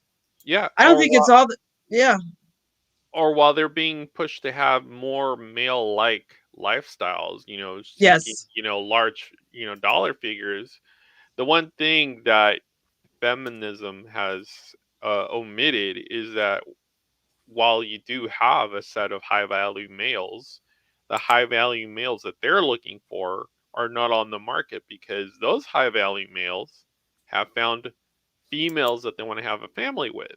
So exactly.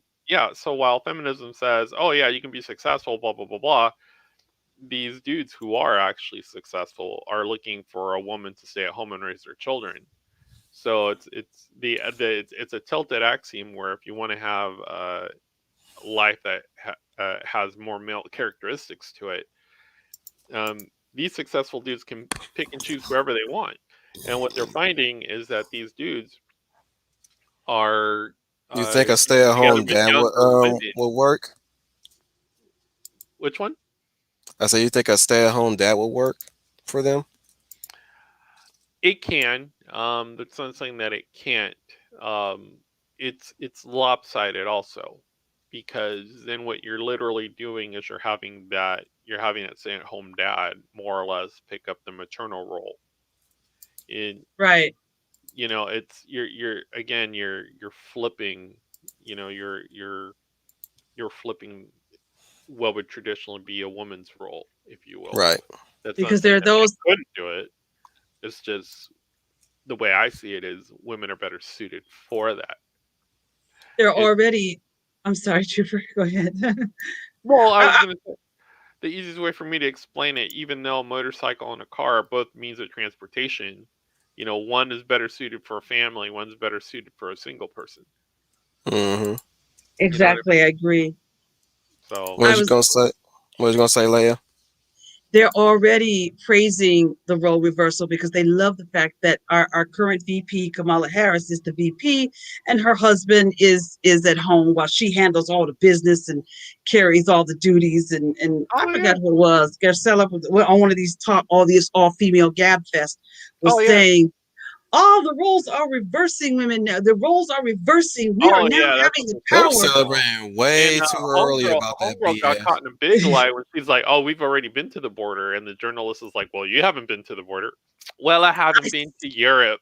I'd be like, Ah, I want to say, I'm gonna swear. I want to say, bitch, that has nothing to do with your role as vice president. I don't care about Europe. I care about the United States. Mm-hmm. America first is about America first. It's not about everybody else than America. So I agree with you, Carl. I had the same reaction, Trooper. I had the yeah. same reaction. She talked I, all that gibbly glob about one oh yeah. nation, I was like, I don't need melting to go to pot. Guatemala. Like, I know where Guatemala stands. I mean, they had a pretty good deal with, with the last administration. I mean, they were still getting their money, and on top of that, they were getting assistance to take out a lot of the problems that they were having in terms of, you know, illegal drugs. Which all that has gone out the window now that we're like, hey, we're wide open, and it's something that we were talking about privately.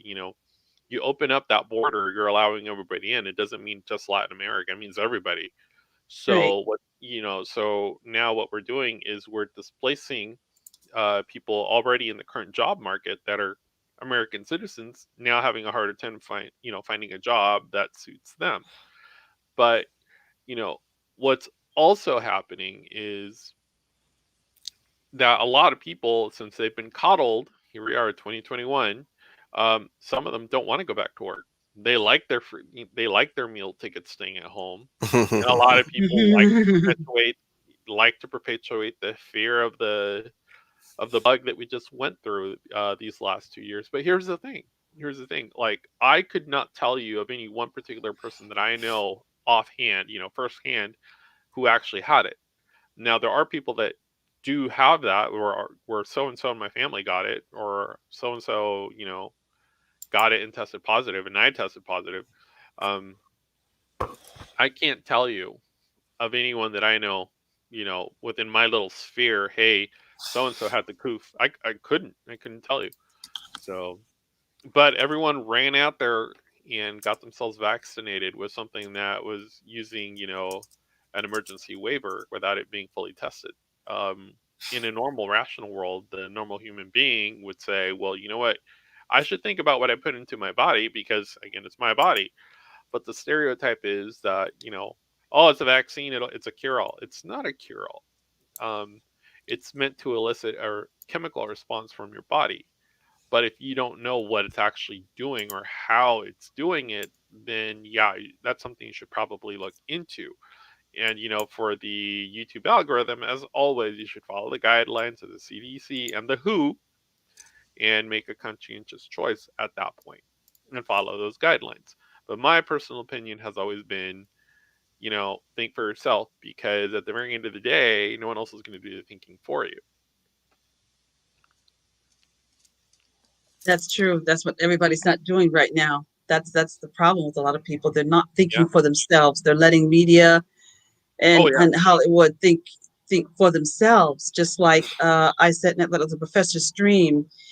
And I'm going to talk. I'm just going to say that Oh, go I for am it. Go not for it. sitting. I'm not sitting through any more of these shows with this woke BS in it. And I'm not going to sit there and go, well, yeah, it was woke, but you know what? That special effect was rocking, and the way they did Falcon's wings. So yeah, it was woke, but I like the way Falcon's wings look. So I'm gonna sit through it. I ain't going for that no more. I ain't. Yeah, I What else am is not. there to watch? I knew Yes, exactly what yes. was. I knew exactly what was going to happen the moment they announced it, and I did not watch that show at all. Oh, I hear Loki's terrible It, right now. it. I heard it. I didn't even touched it, but what I've heard, I'm because I not. was. I'm not Uh, even. I wasn't even excited for Loki. Who? yeah. Yeah. Again, it's not it's Marvel, but it's not Marvel made for me. It's made for everybody else. Well, Who? it's made for it's made for Twitter. Yeah, yeah. It's, It's it's made for Twitter. It's made for the quote unquote casual viewer that has no stake or skin in it. So Yeah, and those Or are the no ones that are standards. saying, those are the ones that are saying, and I don't want to say no names, but I've seen some YouTube reviews that I don't know what they're looking at. Some have called it a masterpiece. Some call it high praise. Some call it the most interesting thing on concept on television, moving Marvel forward. I don't know what they're watching. I don't know how they're thinking, but I don't that know is how Doctor Who is supposed to move the MCU forward because that's what that is. I mean, they yeah, threw that's they threw the baby in the bathwater out the window and went with Doctor Who. So it's like right. okay, Mhm. It goes, but one reviewer told the I think it's EFAP or someone just flat out warned people to stay away from it yeah, and yeah, told the yeah, yeah, truth yeah. that it Mueller was did. Yeah, yep. Mueller did. Mahler. Mueller did. Mueller was flooded. Mueller did a thing on it. I know. Just searching through the algorithm today, Mr. H came out with a video. I know. I don't Heels like it. versus Can I? Babyface came out with a video yesterday. Like all these videos are coming out, and this is what I was saying before, where we had like this big echo chamber. Mm. Mm-hmm. Um, I mean, in this particular podcast, we like to talk about, you should have some form of opinion that doesn't necessarily mirror everyone else's. But outside of this particular podcast, and especially outside of our circle, and we know who our circle is. For anyone listening, in the podcast, It's our not throwing shade, circle, by the way. Right. yeah, our circle tends to be very small. It's a very tight knit community, and it originated from Facebook. I of course came through it via YouTube, but we have some pretty well-rounded people. You go from Professor Geek to Troy Pacelli to Fan Man to Mm-hmm. Wolf to Right. Green Lion Girl. There's and if I missed your name, shellac me on in the comments. But uh, it's a very tight knit community. Oh, and Matchstick, but like everyone has their own thing that they like, and from Hmm. time to time, you know, comments will be made on other items, but it's not like everyone is making a video on the same thing. So, and what you notice outside of this particular community is that The more popular channels tend to have literally the similar narrative. Like you can see an Yeah. article, and then within the next day or so, you'll have at least 5 to 8 videos on the same thing, and it tends to be the same opinion. You know, when Captain Ballsack came out, everybody had something to say about Captain Ballsack, and and I made a comment that Leia was on it right on top of it when Trey came out with that video. She brought it on me. We were all looking at it, and then literally within the same day, everybody was talking about it. And we had already moved on. We were like, they're gonna have a cap for every gender identity or minority. They're gonna ruin it, whatever, And we went to talk about something else. Like it wasn't all Captain Yeah. America. We went on Right. to talk about other stuff. For us, So we briefly comment on it just to let everybody know that we're all on the up and up yeah, about it. Yes. And Yes. like I said, no disrespect to Melissa or anything. When she bring up the pop up girls thing, like I said, I was like, I'm only up and up, but I'm not supposed to be talking about that. Like they it it it's already telling us what it's going to be as it is. So it's like I'm not even going to comment on pop up girls, yeah. It's literally just adding more air to the fire, if you will. Like, because I and I mean, still haven't seen a that's how trailer. these So big channels literally, they're monetizing. That's how they make their revenue. It's not just ad revenue. I mean, the more popular a video is, the more views YouTube may give it. And a lot of these dudes went into it to make money under the old YouTube model, which it's hard to do now because it's since changed. Now a lot of these people already have their followings baked in, so a lot of these popular YouTubers tend to share the same audience. So, when one YouTuber makes a comment about another YouTuber, like the YouTube drama they had this week, between two different Yes. channels, you Hmm. know, Yes. you know, I know what you're talking about. yeah. So, there was, oh, your channel shouldn't be based on rumor, but it's like if you've been paying attention to these channels and have left these channels to go to another community, that's how this works. So, which the one YouTuber has since apologized, and supposedly it's all water under the bridge. But this is what I'm talking about. It's like, Yes. it's YouTube high school drama, and I'm like, there's something to be said for the fans that they share because they're very loyal. But at the same time, I'm thinking to myself, man, if my life revolved around super chats, I would be a little bit more cognizant of what would come out of my mouth because there has to be an air of professionalism.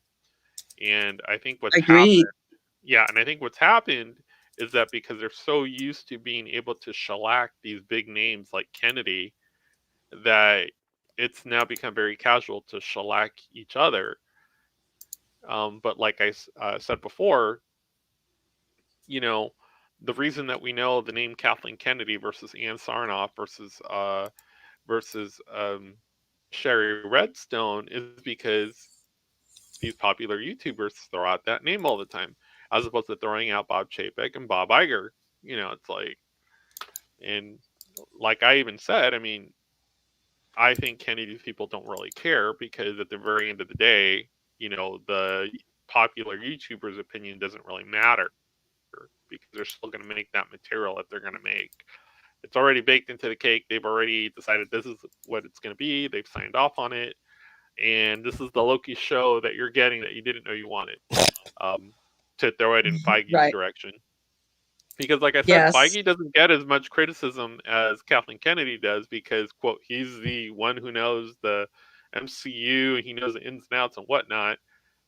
And, on the other end, they've demonized Kennedy to the point where, oh, she was chosen by Lucas, which is a fact, mhm. which she said she was going to take care of the original trilogy characters, which is also a fact. But it's also a fact that she's wanted to take in a different direction. Why? Because they're looking at numbers. They're not looking at Gen Xers. They're not looking at boomers. The actual people that buy this stuff. They're looking at other demographics. They're looking at Twitter. Twitter is not a sample of the real world. But unfortunately, it is if we're talking about stereotypes and gender profiling and all that stuff. Oh, absolutely. Yeah. Yeah, they started Kennedy and like you said, Feige, I am shocked there's no more on Feige. Why is everybody being so nice to Feige but tearing Yeah, up Kennedy? Because Feige is in the same bed with Kennedy. So yeah. they both should be jumped on, and Oh yeah, I'm going to go into that more when we do that. Uh, if we do a stream down the line about the hatred of fandom of in there, or you're doing validation part two, oh yeah, oh yeah. um, Feige very much needs to be called out. And I noticed on YouTube they don't call him out very much. He should be Exactly. called out just as He much as should be. Kathleen Kennedy. Yeah. And Kennedy jumped on that train of destroying Star Why Wars do we? one because Why did it take so long for us to get a Black Widow, faggy? And why? And why? Right. And why is this Indian woman working on your project talking about this nonsense about it's her mission to pull out a message, whereas her job in that in that description is to bring in entertainment. Yep. Yep. Yep. yes, yep. Same thing with the Eternals project. Why are we getting this now, and why is it set way back since the dawn of the MCU? Why can't they be in crowd sleep and just now waking up to a new world, be a fish out of water again? Because I'm okay with fish out of water stories, but like you got these people in hiding, and you got the fans and the non-fans asking, well, where have they been all these years? Why haven't they stepped in all these crises? Now we back to that thing again, like the whole, well, where was Tony when Shield was compromised, or where was Captain America when Iron Man was being attacked by extremists, or where was where was all the Avengers when Thor was fighting in London?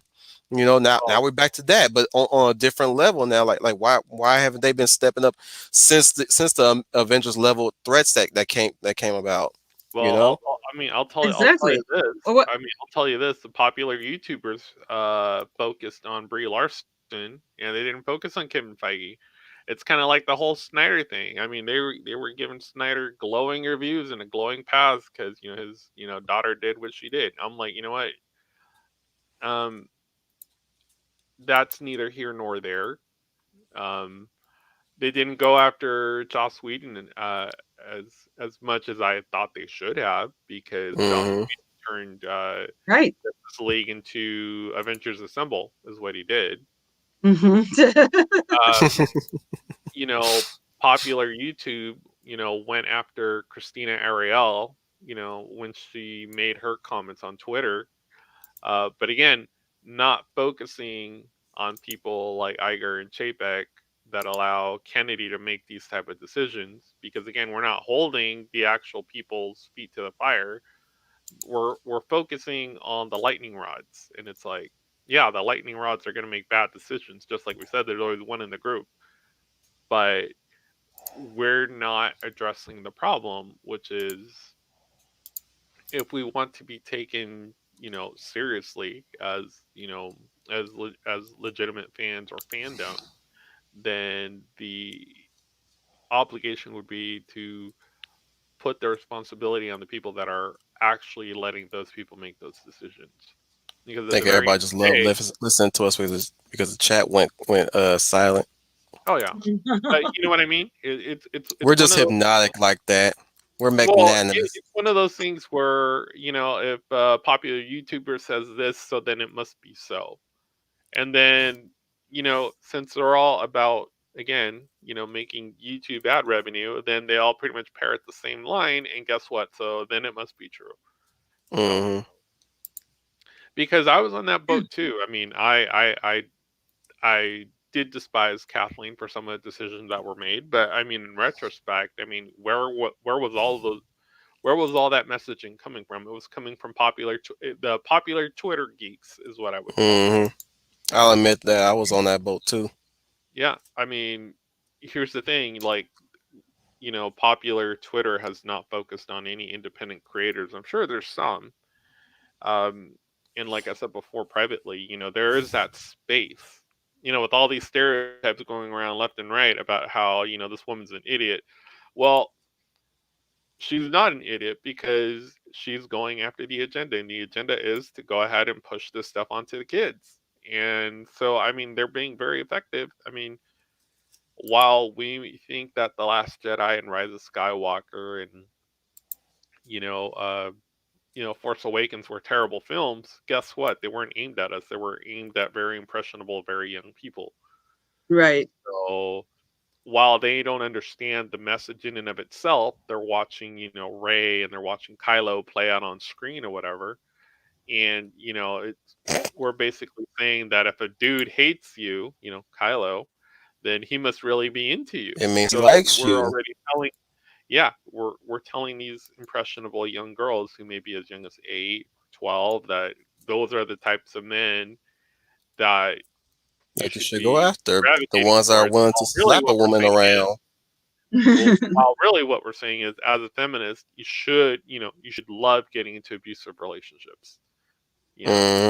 Oh yeah. Speaking of that message, Nura Hmm. had that same message too. Yeah. The whole Catra and Adora relationship, the fact that they, Yeah. they end up together at the end, despite everything that Catra did throughout that whole show, especially when the show even made it known that she has always been like that as a child, and Yeah. suddenly we're supposed to be forgiving of her. She hasn't made no. The thing is, Catra hasn't made any steps to redeem herself, and and bef, um before 2021 happened, they were making comparisons between her and Zuko. I was like, oh, don't you dare insult Zuko's story arc. Don't you dare. Like Zuko did the legwork. Catra didn't. Well, And again, suddenly we're supposed to be okay because Adora said so. In fact, let me take over real quick. Take the reins real quick. I will mhm, point this out because in one Twitter thread I mentioned of this. I say here's the thing about Zuko. It took it took it may have taken a whole series, but mhm, it took fewer episodes for him to get to his redemption before the end. Whereas Catra, it did take a whole series, but it had to take six seasons. yeah. Fancy that one. Like one took at least like several episodes to get to earn the redemption, whereas it took 6 seasons and it still wasn't earned, and yet we're supposed to believe that it was earned in that regard. Things were told like one was shown to us, the other one was told to us that she earned her redemption. So yeah, that's another thing I'm Well, really walking away from these type of projects that they keep pushing out, is that it's more told than shown with the storytelling. Yeah. and and well, and I'll do you there. one better. They rely on those supposed quote unquote fans to tell us that that's what was going on with that movie or show. I'm like, well, I don't see Well, that. and, and here's the Go ahead, here's the Trooper. when it comes to the popular YouTubers, just to kind of add on to your point, they're going to run out of content because their content really is about criticizing other people's And content, making excuses and for it their happens to revolve characters. around two big mega franchises, which is going to be MCU and Star Wars. Well, we already know we're going to get a lot of this critical race theory content, or uh, you know, racist against white people content for the next 5 to 10 years. So I mean, that's going to be all their videos. I mean, I don't see them focusing on anything else because I mean, there's still some other D plus shows coming out. We still have to go through the Marvelettes. We still have to go through. Uh, Gosh, we have to go through Moon Knight. We have to go through Black Panther 2, if there is even going to be a Black Panther 2. So they're always going to find something wrong. They're always going to find something wrong. Um, the issue is they're not focusing on the creators that are getting it right. So while they're focusing on all the creators that are getting it wrong, I we're already have not. my Black Panther replacement. They're not focusing on what's going right now. Just letting you guys know. They are focusing on manga and they are focusing on anime. So I mean, that seems to be the vacuum of where the attention is. But what about all the other independent creators that are trying to get their comic book off the ground that have really good, groundbreaking stories? We don't know any of that because they're all focused on, how Winter Soldier compromises the MCU or not. You know what I mean? It Hmm. doesn't because there's really no critical race theory in Winter Soldier, Mm-mm. and you can try to fight any fault in any of these films, but really, ultimately, where we start seeing a thematic change isn't up until Captain Marvel, and that's and Yeah, that that's what I think. that's the more in your face because there's subtle changes when it came to Sony and Homecoming, with the character changes that they did, and a lot of that was licensing, but it's that whole thing where Flash is no longer white, if you will, or I'm trying to think of some other MCU films that were very subtle about that stuff, but Captain Marvel was the most in your face. We're You getting know, into the way how they're just let everybody know we're getting into how the SJWs are doing the stereotypes now. well, those are the It's stereotypes that we're Well, going the off biggest, now. the, So it's the called it's biggest, called it's called the No Whites Allowed initiative when it comes to casting and creating characters based around any intellectual property. I mean, oh yes, the absolutely. nice side, yeah, Go ahead, Leia. yeah. I'll just say this Hang to on, let you Trooper. know. Hang on, Trooper. The academic way of Hang on, saying it is Trooper. critical race Let Leia theory, have a but go. let's call it what it is. It's racism. It's Can you hear us? Are you lagging? I can hear. Can he hear us? I heard his last comment. Oh, oh, okay. Could be after. I was going to say, Wolf, that I was going to agree with you. I call it the no white male leads, white man male leads problem, which you can see very clearly now, very clearly by Kevin Feige, is that he is now erasing every single white male lead in the MCU that he can get his hands on. They have a big problem. The race swapping is another thing, and one of the things SJWs do is they're stereotyping of white males, and they see white males as sexist, homophobic, racist, and toxic. So now they if there is a white male in the film now, he's got to be a villain, or he's got to be the negative, a negative image of one, whereas everything else. Okay. He moved to us. Well, basically what you said. It is the white male problem. Basically, because Disney, I've told you this. Kevin Feige doesn't want any white male leads. All he wants are um, because of the SJW stereotypes, the hatred stereotyping that they've done to white males. I don't know anybody that's really addressed this. I don't know if any YouTubers have really addressed this. There is a white male lead problem. And it's because they don't feel a character is validated unless they race swap it with another white character. And that's what Feige's doing right now. Now he wants to get rid of Doctor Strange. Now he wants, it's Falcon. It's either got to be a minority male or a black female because the white male is toxic, racist, and homophobic. So we can't have that. All of the people don't realize all of the Eternals are race swapped. All of them are race swapped. Mm-hmm. He race swapped. I looked at the book and they even announced he race swapped every single one of the Eternals. The director is Asian. Now you Save could for two. have, say for two, you're right. You could have a female director, an Asian director, but I would say you got to look at the credentials and their work and see if they are the right director for this film. But they're not doing that. They're just saying, and even the woman that directed the Eternals, first it was supposed to have a male lead, but she switched it out to an Asian lead, and the only reason was because not because the actress is talented. She did it for gender and race reasons. She said, I put the Asian woman. Rewrote it and put the Asian woman as the leader because she wanted. She said, no white male leads, but the Asian lead. Now, you can do that, but if you're doing it based on anything other than talent, then you're wrong. But I was just going to bring that up. That is Again, an issue. where I'm standing on that issue, like I said, I'm willing to give her the benefit of the doubt because again, I haven't seen any of the movies that she wrote Mm-hmm. per se. So I mean, to really weigh in on or evaluate her directing ability. Like I said, it we gotta really take care to not really take their words at face value like that.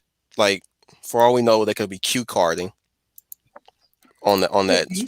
For all we know, she could be a decent person who probably don't believe in it, but she is what and I had to bring Troy into this, but Troy made a good point too. Just to be sure that we don't squash on somebody who's just probably trying to keep a job.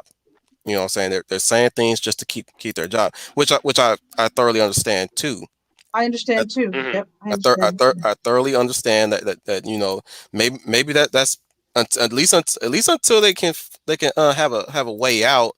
That is what they're surviving on Right. at that moment, at that particular moment.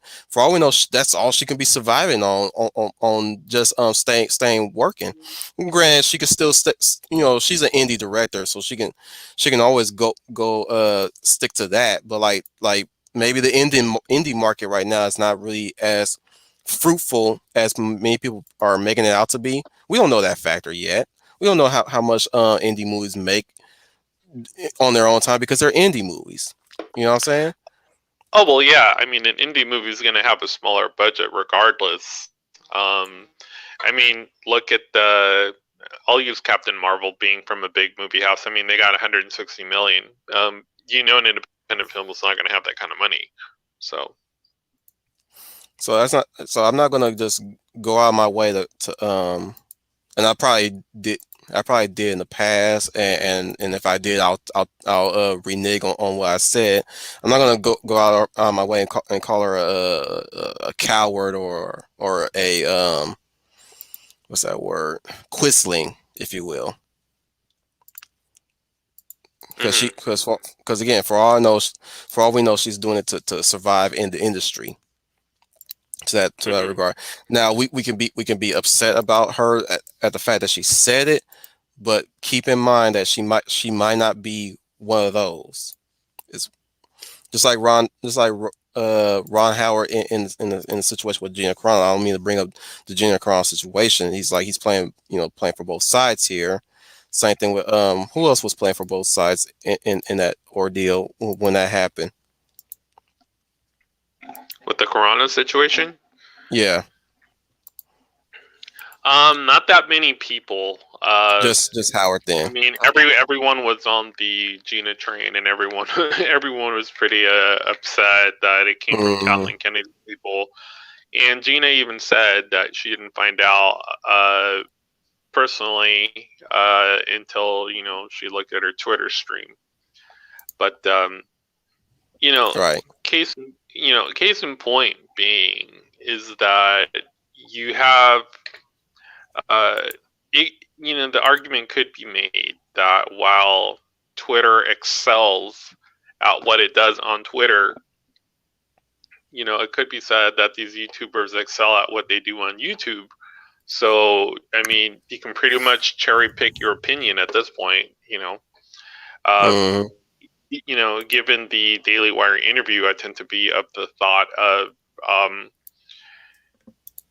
the truth is somewhere in the middle. But when you have one side not really making any real statements or anything like that, and they tend to keep more or less silent, and then you have someone like Gina Carano come out and make an interview, which is a very touching interview. It could be said, and I mean, I had a similar experience. If we're talking about stereotypes and generalizations, um, I had, interviewed for a promotion, and I went up against, these people that were more or less, I personally thought were underqualified. Um, and the promotion came down to me and the diversity hire, and the diversity hire got picked.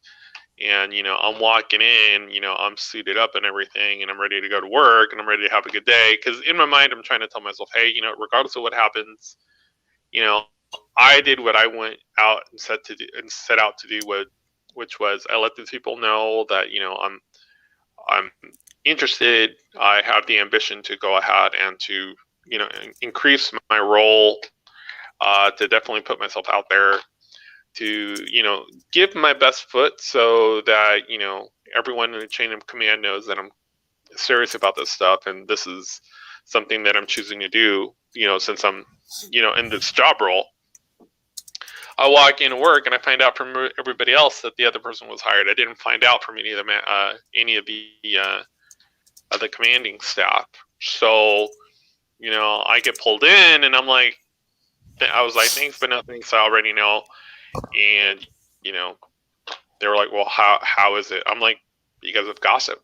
It's like, I, I was like, I would hate to dictate to you how you should do your job, but unfortunately, in this case, I have more than enough standing to let you know that when you have two people for the similar job role, usually the person that gets that call first is the person who does not end up taking the job role, and you explain to them why. And I'm like, I didn't get that personal phone call. Instead, I've got other people talking amongst themselves and then asking me how I feel about something I'm just now finding out about, on the 8th hour of my shift when, none of you could have been bothered to communicate with me, hey, you know what, so on and so forth, this is where we're going to go. And subsequently, it was a terrible hire because she didn't last and she went and she did her own thing. And, I ended up moving on. That was just one of the nails in that particular coffin. But that kind of applies to this thing. I know what it's like to find out through a third party that something's going on that involves your personal well-being. It's not the most fun way to find out. It's a terrible way to find out. And, when I watched that interview, it resonated because I've been in those positions before where people have literally dictated the course of my life and decided not to take responsibility for the outcome. To the point where they're bringing people in trying to figure out, well, who is it who, spilt the beans or whatnot. And I told the chain of command, I'm like, look, I'm not going to give out names because that's not me. And I'd like to believe that I'm a person of integrity. And unfortunately, that literally tells me that someone in the upper echelon, if you will, went ahead and told somebody through gossip, and that's how it made its way through me.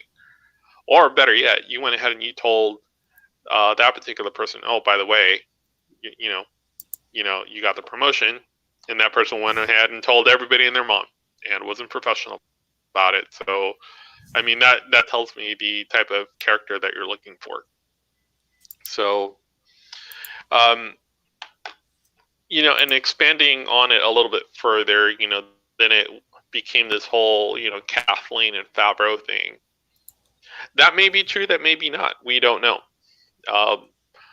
But I can tell you that given the types of actions that have come from that production company in terms of the content, I tend to believe that they're more of the mindset of they're not looking to make content for the serious fans that have committed well over a decade of fandom and resources and admiration and going to these conventions and really more or less keeping them in business.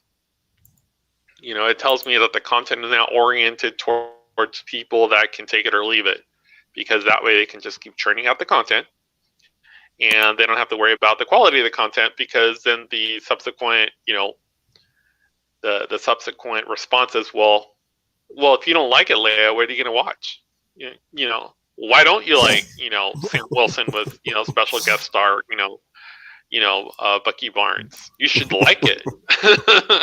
So, I mean, that's what it tells me, is that they're looking to make low quality, cookie cutter budget, material for everybody else, which is fine. But it would be nice if, like in my personal situation, it would be nice to get a heads up so I can at least make a choice and not subsequently find out, through all, subsequent shows and movies and all this stuff, and have the battered wife syndrome where you keep coming back hoping that they're going to churn out something better, that maybe if I hold out enough, maybe the pendulum will swing. At one point, you just have to let it go. You just have to. if you are a diehard fan of the franchise, then that is the decision that you'll make. That you'll take from it all of what you want because it's out there, whether it's a used bookstore or DVD store, or you'll get your merchandise, but you won't support anything subsequently after the acquisition. To literally let them know, hey, you know what, your merchandising sucks because you can't get the numbers that you were pulling in before. Maybe you're doing something wrong. Oh yeah, maybe you're right. Maybe we should start making actual content. Then the numbers go in their favor again. I guess this is what we're going to have to do. I guess we have to pay the money to these writers that ask for a tremendous amount of money, as opposed to getting the writer who happens to think that all white people should keep their mouths quiet and be welcoming of the new space. And if I don't read a comic book, then I don't have to read a comic book to write a show because I got hired because I got hired. I mean, that's my spin on it. There's no expectations in that type of thinking as well, especially when it comes to legit research and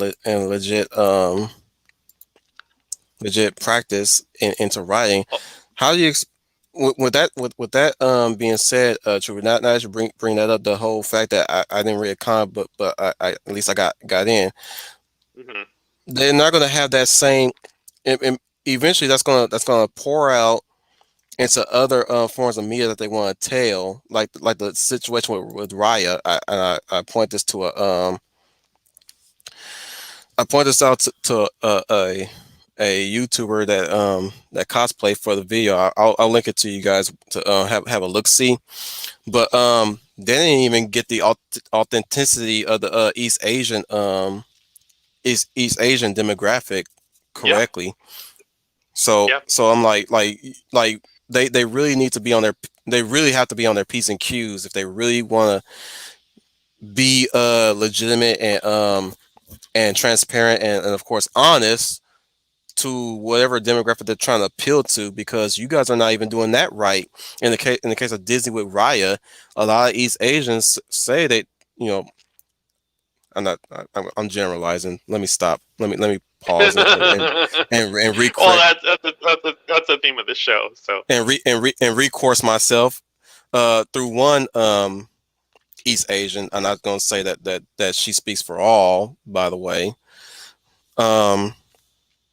Of course, she does talk like like some of the SJWs do, but her words are legit in the whole speaking points of the authenticity. By the way, yeah. and it caused me to think like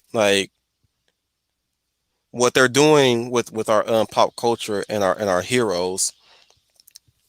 They're gonna bleed that out into other cultures that they claim that they're gonna do an a quote unquote authentic and well represented story about Oh this well, yeah. I culture. mean, it's a Yeah, big because first that's gonna world work. issue.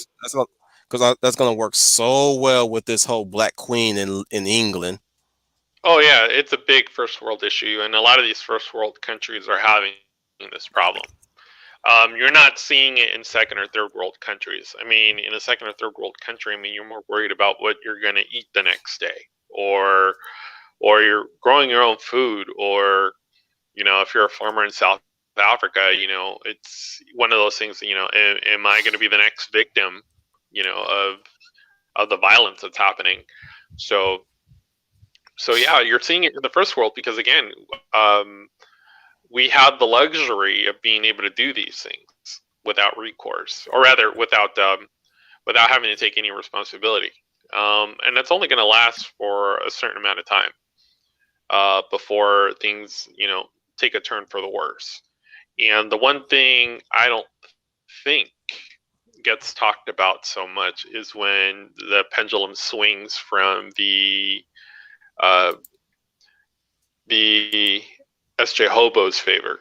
It once it swings in the other direction, it's going to be uh, more radical, or rather, I should say, if you thought conservatism was stringent now, it's going to be even more so stringent.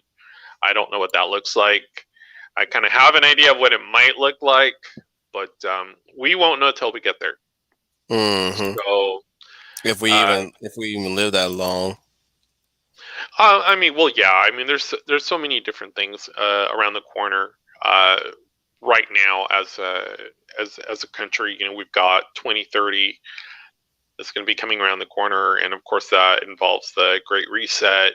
We're also having to deal with dollar inflation um, while we're busy being cat lasered with these franchises. Oh, look at what we're doing. Oh, we're super woke now. Oh, we're super woke. Don't focus on the dollar. Don't focus on the infrastructure breaches.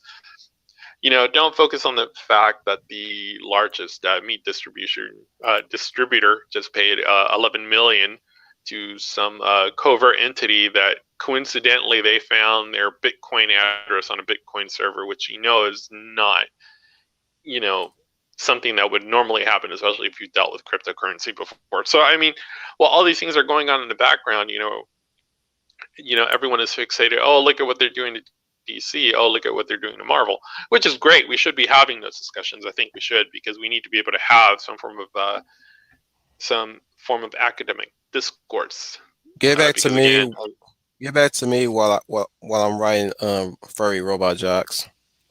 yeah. So when we talk about Because stereotypes I'm and busy. generalizations, I'm just saying I'm busy right now working on furry robot jocks. Get back to me later on that when I'm done, which is going to be probably the whole freaking year before I even get page 1 to 3 at least finally written, drawn, and colored. yeah. Well, and there's so many stereotypes that we can talk about as far as Asians are good at math, or Buck uh, teeth and and tight eyes. Can't drive straight. well, Or the again, negress or the mammy. I mean, again, that's all culture based in terms of when we look at the Asian cultures, they be more collectivist, which is where we're kind of going, but we're not going in the direction that I The would think Latino would be being favorable to lazy, even Americans. though they're the most busiest people I've ever seen. Herein lies the thing. It's like you make the distinction if we're talking about your common American Hispanic, who pretty much, you know, is an economic advantage to be able to do that, versus the illegal that is pretty much looking for any work that they can do, which at that point probably means that they're displacing someone else from having a job, which is kind of weird. But considering that nobody wants to go back to work since they've been very comfortable staying at home for almost a year and a half, and I mean that's gonna go into at least the second or third year. I mean this kind of stuff isn't going away. Um, you're seeing a lot of these states open up, but now what you're seeing is a new stereotype coming up that if a person is still wearing a mask, then they must not be vaccinated. Which what you're seeing is, The Black Star. well, what you're also seeing now is now you have to have a booster shot to be able to do this stuff, right? So you're going to have some people that are obviously concerned about their health, and they're going to want to keep wearing, their little cloth mask that does absolutely nothing. That's like walking around with with a sleeve on your face. But that's not the point. The point is that they're still going to be, concerned about whatever's going on. They're still going to want to wear their mask, and people are just going to automatically assume they're not vaccinated. We're also having these situations where, like, Foo Fighters, for their upcoming concert, are only allowing vaccinated individuals into their venue. Okay, well, how do you determine that? It's like, are we suddenly now They supposed took to the have word paperwork that says, anti-vaxxer to a whole new level too. oh, yeah, like all this stuff is getting conflated. I mean, there's a whole bunch of new generalizations and stereotypes coming around the corner. It's going to be one of those things where if you're not vaccinated, you must be dirty. Or the other stereotype We is, well, if must you got, purify the unclean. Send them to the or camps. if Send them to the or camps. if you or if you got vaccinated, you must be a moron. It's like, Which I'm not. I'm everyone's not gonna pretty do much, that. I'm not gonna do that to anybody who chose to get vaccinated. Because most of the people who did get vaccinated is also of our ilk too, so I'm not gonna do that. But like I said to Leia, do unto others, right? If they come to me correct, I'm gonna come to them correct. Now, Mm. if a vaccinated person come at me ugly, I'm gonna push back on them ugly. Now, I know Leia says that's not gonna help anybody. It's not. I'm like I even if I do come at them nicely, I'm like if they continue to come at me ugly, if I stay pretty now and they continue to come at me ugly, I'm like, all right, kid gloves come off. Well, the new one, and I told you guys in the back room, the one that's around the corner is when you're go out of your way to talk to someone, cool, whatever. You made communication, and then you finally meet, and they're like, "Hi, I'm so and so. I'm vaccinated." Hmm. That to me is a turnoff because you're already using your COVID status as I go a by little they pride them. badge. Yeah, as a they, them, he, him, and I'm like, nah. I'm like, no thanks. You have a good day, I would, sir. I would Sir, rather, did you just assume my gender? Yeah, you like a sir to me. I would rather deal with a free thinking individual. I'm sorry if you It's call like, yourself non-binary, that means I get to use the pronouns as equivocally to how they're supposed to be used when addressing an individual in front of me. If I see you looking like a girl, I'm gonna call you she or miss. well, Have a good day. well, here's the Have a thing: good day, miss. biological, reproductive. We'll use this term. Reproductive sex is binary. And that's Mm, something they don't like to talk about. Reproductive sex is binary. There is there is one on the giving and one on the receiving end. In order to make a baby, you have to have it one birthing person and one. I don't know what you would call the other person. One person pops them out. The other person. Oh, okay. You would have one impregnating person and one birthing person. So they want to get away from giving anyone a gender, and it's like, okay, well, you're already taking away their identity and their role as a person. You're unpersoning them. You're saying that Which is, you're go ahead. I was just going to say, this whole non-binary, nine, I, them, they, though, thy, Fee the, fi fo fum. yes, yeah, the, thy, word for out there, Romeo, all this, it makes, I'm going to say this, it makes no common sense whatsoever. If you individually want to do that, fine. But to come down and say the whole society has to change just because you're not secure as to who you are is ridiculous. I didn't mean to interrupt you, but this is my Yeah. rant. I just find the I whole want to process actually back you up on that one, Leia. Um, from so again, this is me always declaring from what I've pretty much observed so far from the so-called free people, or at least the people who are freeing themselves from America's standard you know yeah, excuse me, sorry. life. Yeah. Yeah, from Yeah. the they're basically trying to destandardize themselves in a way. I'm Well, pretty sure it, it pretty it's sure we the people. there's another word for it. Go It's ahead. we the people. It's we the people, not they the people. So, or them the people. So, Yeah. and that's what they're really trying to get away from. They're trying to get away from individuals uh, Right. being able to express open ideas and have a quote marketplace of ideas to where it's just like pop culture. It's one stop shop. It's like you can get your woke manga girl or your woke cat ball sack with your trendy pronoun and go get yourself a trendy meal on some app that happens to show people not being fit or healthy, sucking on a milkshake. So now you can be trendy too. Like they're the consumerism is out of control because there's no apparatus keeping it in control. Normally, what we would do is And we would have what I'm saying government do is that. what I'm saying is that we always like to use that term, he who fights monsters, right?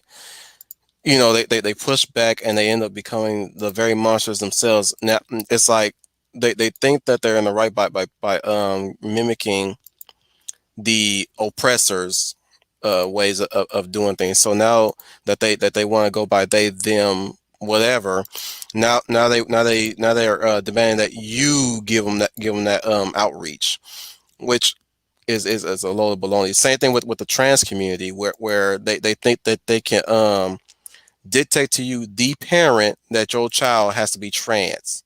And for all we know, Yep. the child just have other interests that are not trans related, or they or Hmm. they Yeah, that's de- or true. they demand they demand that you make your child non-binary. Yeah. Don't matter what kind of values you raise your child on. They want you to just recognize your child as non-binary. That they want your child to pick a gender their own, make the decision to transition. It's like, bruh, do you not realize that y'all becoming the very dictators that you say that this country is trying to be? That you're trying to dictate other people's lifestyle because you decide to live, like you're telling me you decide to live your free lifestyle, which you should be go ahead and be happy about, but you seem to be unhappy unless you're dictating somebody else's lifestyle. Now you can make the argument that we're asking that the same thing for unhealthy people, right? Hmm. Hmm. And we can we can let them have that. Like, yeah, okay. So you're saying we're dictating somebody's unhealthy lifestyle. Like, we're saying we should let them be free and live a painful, sufferable death, right? Okay, very well. Let Hmm. let me go ahead and back away from that. If you're trying to make me the bad guy for wanting somebody to be a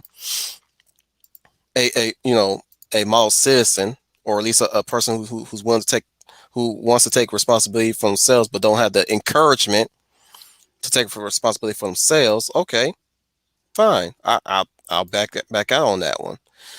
But you don't get to dictate any of my nieces and nephews, or any of my family's children, if you think that Hmm. that they should be all not, gender fluid, if you will. If you Right. like you, if you're dictating me that, you can't dictate my family members that. You have you like if I'm forfeiting my stance on helping somebody pursue a healthy lifestyle, you need to forfeit your stance on trying to degenderize everything. Hmm. That's where we draw the line there. Well, look at all these books that are coming out that help enable that behavior now. Because I know you brought up anti-racist baby, so Mhm. Yeah, you nailed it, Wolf. I absolutely totally agree. And it's one thing is that all of these SGWs, all of them, whether it's gender, even with race, they're becoming the very thing that they say that they are fighting. That's why I don't like that word inclusivity or inclusiveness. I don't like that word because I don't think hmm. that word means what it's supposed to. With the case of Feige, I'm going to get rid of all the white male league and replace them with people of color or female or Oh LBGT. yeah, yeah, Well, yeah. you're basically just you're being bigoted. You're basically that that's exactly what you're doing. And so you're becoming the very evil you're thinking. So how is that inclusivity if you're basically do you know what racism means? Do you know what bigotry means? So you're basically switching Have people you out basically on experienced it? premise. Right, right. So you're basically switching a person out for another person simply because you don't like the color of their skin. Racism it's not just white on black. See, in America, we're conditioned that racism can only be white on black. It can be Hmm. black on white. It can be black on Latino. It can be Oh black yeah, on Asian. It could be anything. There's no excusable racism. There's no excusable one. No oh So, yeah. exception. yeah, no exception. So, like I said, if the character in the comic, I'm just using this as an example. If the character's comic is a white male, that shit would be on screen, not some non-binary transgender African woman, male, man, whatever you want to call it. It should be Yeah. exactly what the character should be. But if you come and say, "Well, I'm getting rid of that person," well, why was the actor sick? Or they didn't do a good job, or they're not talented? Why? Well, because they're the wrong skin color, wrong race. What does that sound like? What does that sound like? So there's no Blacks excuse for only pass. that. Yeah, that's all you get. And with the non-binary, that is just Look, look, look, it's look, common sense to look. me My name, because my name is Wolf Tan. I'm from New York City. How much is going to take for me to turn one of those blacks only casting to cracker pass to excuse me, cracker castings. How about I turn all y'all into cracker castings? Okay, so you say just 35 miles. All right, we know how Sadidi is all up in yeah. here. If y'all don't know where I'm paraphrasing from, it's Life with Martin Lawrence and Eddie Murphy with the late greats Rick James and Bernie Mac. Freddie Mac. Yeah. I Yep, was gonna say Yep. yep. Melissa got it. Melissa got it. I recognized it, but she put it up there. Yeah, I recognized it, and I've seen it. She needed to be to it first. Hmm. Well, Yeah. that Well, nine-berry stuff, I just do not get. I think that's they. She I said look. non-berry. I Yeah, like that non-berry. yeah, non-berry, non-berry. berry. Yeah. I What do they it's even not. know about binary anyways? They didn't even look at the DNA strand. I don't think they looked at it at all. They just. I just. No, I just no, think they it's just want to not follow. Well, They don't want to follow any DNA. rules. Well, DNA is a social construct. No, it's not. It's biological construct. You are made well, of all it's over. perfectly natural for teenagers to rebel, especially when you're in that period of puberty when you're, trying to, you know, Figure distance yourself out. yourself from your Yeah. parents and I could do much try better to than gain you, more social Dad. acceptance. Yeah, and they try to gain social acceptance through common social groups. Well, it's like now the thing is now the thing is to be non-binary and claim something and poke holes into your body, have enough metal set off a freaking TSA puffer and Hmm. Shave your head you one know side. yeah, and to Yeah. like color your Mhm. hair and to try to quote be eclectic and oh you don't understand. I'm like yeah no I do understand. I went through it. Except for me I was on the popular end of it. So my people made fun of your people. I get it. I get it. Don't think I don't know. I'm like I shoved many a nerd into a locker. Don't think I don't know. So, but Yeah, I even slammed a book on somebody's head. I was not I was not in a good place in my youth. oh man, it I was terrible, freely man. admit that. I can tell you, man. Like I went The for choices I make in response to violence. Let now oh that man, no, now that's not to say it was I dog killed eat dog. anybody. Oh. It was dog eat dog. Like I remember I went up for All I'm city saying council vice is president, all I'm saying and is they uh, lucky I didn't break a bone. I was going for a But student the council methods I meeting. yep. It's like the methods I go about fighting somebody will make you Yep, seem like I almost broke somebody's bones. Like I sent this kid onto a table and just with my elbow kept beating against his chest. yep. That's how violent I can get if you piss me off. and Especially we're in a fight.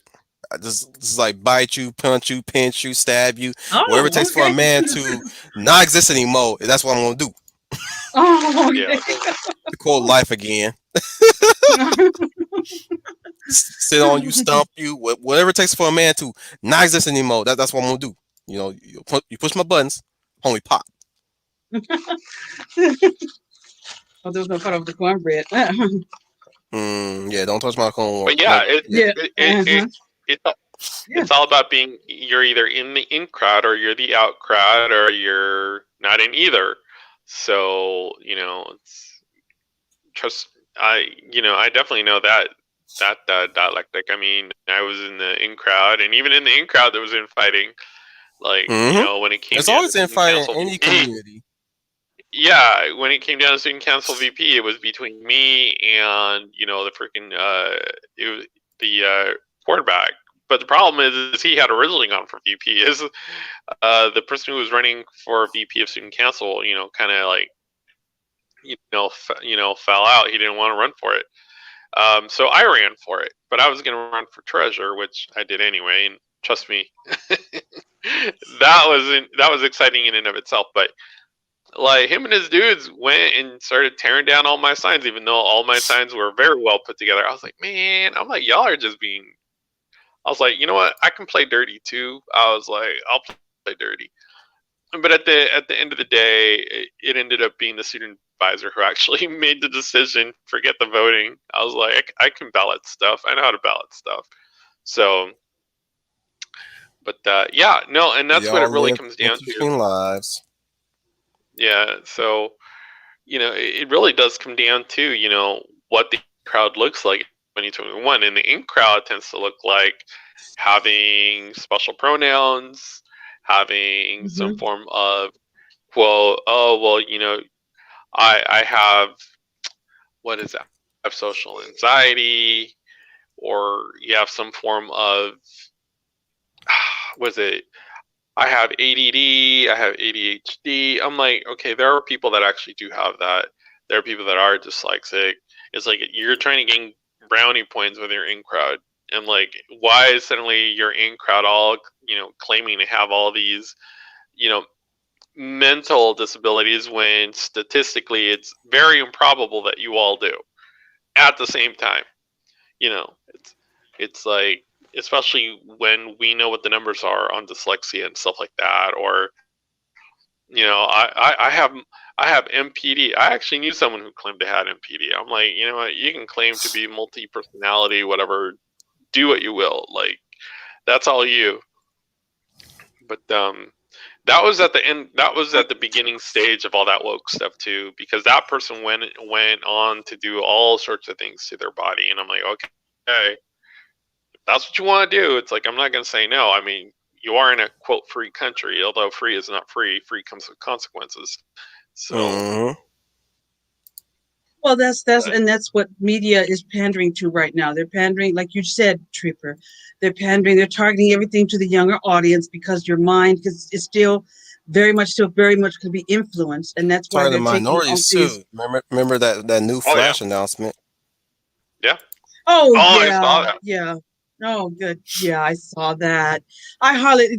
twice in the comic and now in the open media. This is what they're Mhm. going to do to Bart Allen. Okay. Yeah, this is what they Yeah, this is what they say everybody wants. I They say identify this as is a tree. I mean, that's how ridiculous these dudes are, and everybody buys it. So, Yeah, the the people. dudes are. It's funny when it comes down to the dudes who are so or quote unquote gender fluid and non-binary. They're the most outrageous outside of the mm, girls. The girls in some ways they get it, or yeah. they make sense somewhat. But in the case of the dudes, oh, I identify as a rock. Oh, I identify as a tree. Oh, I oh. identify as a Next tree. thing, next thing you know, some white chicken head gonna come up to me telling something I identify as black. I slap him right upside Oh his head. wow, yeah, yeah. That's what Yeah, I'm and saying. you know what? That's why I'm not kowtowing to this BS. We already had one woman, what freaking artificially darken her skin, then classify herself as black, and then you get the whole transracial movement. Yeah, yeah, yeah. Like you can be transgender, but you can't be transracial. Like Yeah, you can yeah. identify as a woman, but say I can't identify as Filipino, because you know how ridiculous that comes off. I'm sure you guys saw that one dude who was identifying as Filipino or Asian. I don't remember, or Thai. I don't remember. but it was this big white dude with long hair who identified as a Thai woman, and I'm thinking to myself, okay, now you're just being ridiculous. But I think Did you even do a DNA test to check that out? Because that's the only time I'll ever believe you. If you get that DNA test back, spit in right, that thing, man, and get back to me when you finally receive your chart. And if I don't I, see no Filipino on that chart, you ain't Filipino. I'm more Native American than Liz Warren, and I have none. Bruh, my mom told me we could be part Cherokee for all we know, or part Apache for all we know. I'm not going to confirm. I'm not going to exacerbate that until I finally do one of those DNA tests, and Right. then I'm gonna do. Then I'm gonna do the whole what's that online site with the heritage thing? Oh, Ancestry Heritage. I think it ancestry. Yeah, is. yeah, Yeah, ancestry ancestry. on ancestry.com. I'm gonna do Hmm. that to trace it back to the heritage, and then I will tell you whether or not I'm part Native American or not, Yeah. or at And least then See, they my tell you that I'll you're like, claim that Creole side of me. right? They tell it you you're seems like 10%, Chinese or something. it's actually it's very heavy in my family. It's very heavy, and a family member did do that ancestry.com, but he did more work. And yes, there is Native American in my family, because I even still show the pictures of some of my ancestors, and like, yeah, Oh, yep, cool. I can see it. Yeah, I can see it. I always say to people, if you and me, more of my mother said, even in me, as I said, if when my hair is straight and black, um, like if you saw me in person, you probably could see that. Yeah, she's got a little bit of that in there on my family, and it could be something, Yeah. and probably African too, because he traced Native American. I mean, he did the thing, but then he did more research, and then he went to Africa or something to see the tribe where he came from, and he came back and told us our results. But then I was going to say prior to that, is it me? Is it? It just seems like, don't take this the wrong way, but it's like not cool to be Caucasian. It's like It's Caucasians are really now not. hating themselves.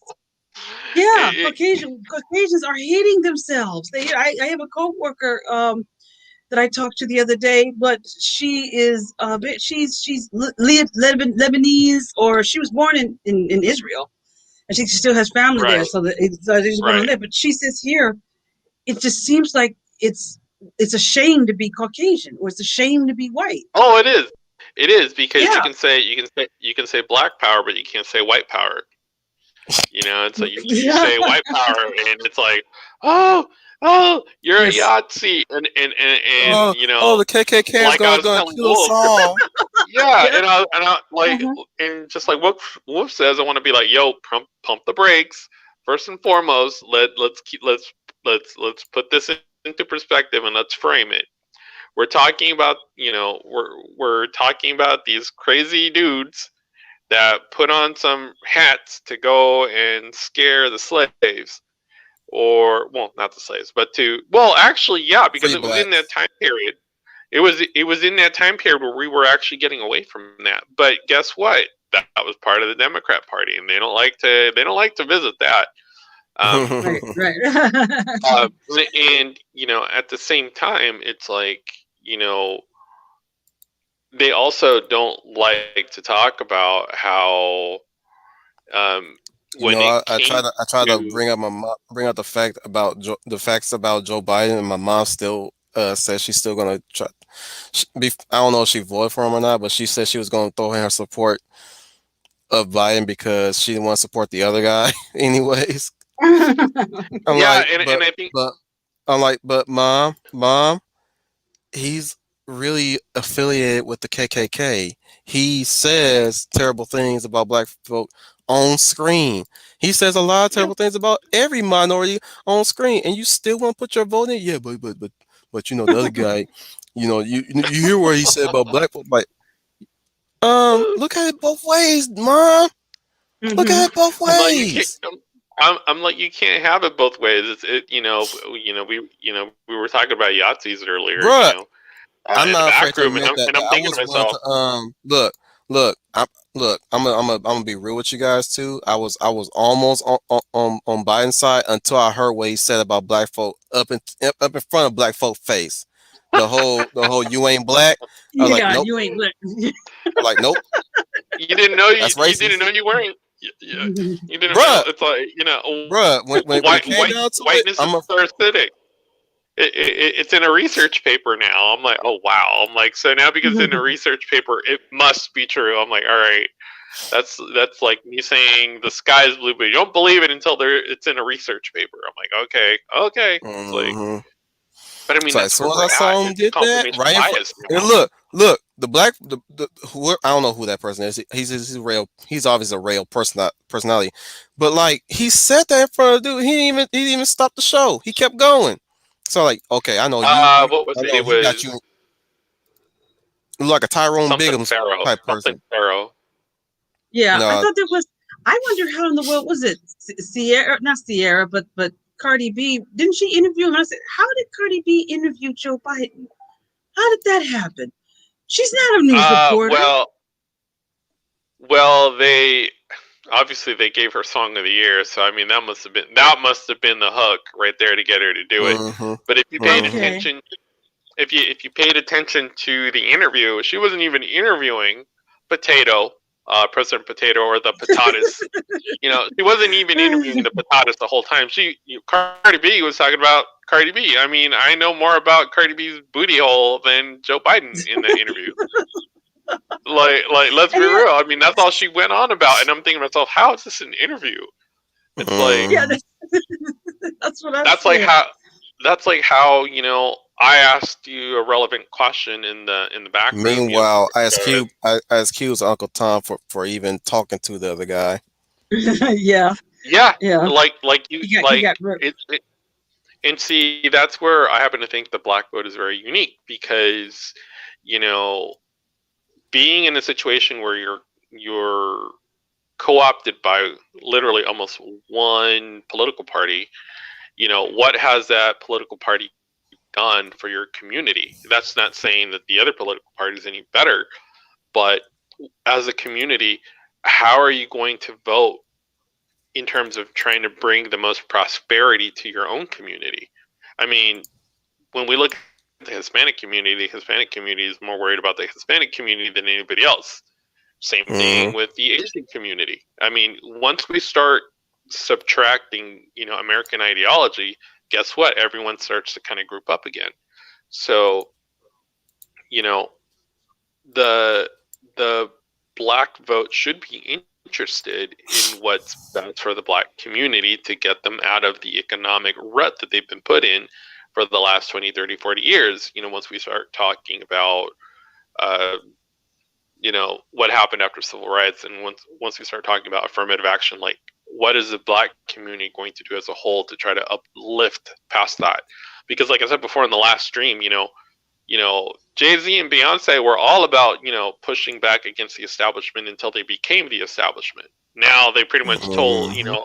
went on to tell everybody how, oh well, you should feel oppressed because, so I should feel guilty towards a segment of the population that I quote did all this stuff to them, even though I've never done anything in my life other than try to be a good person.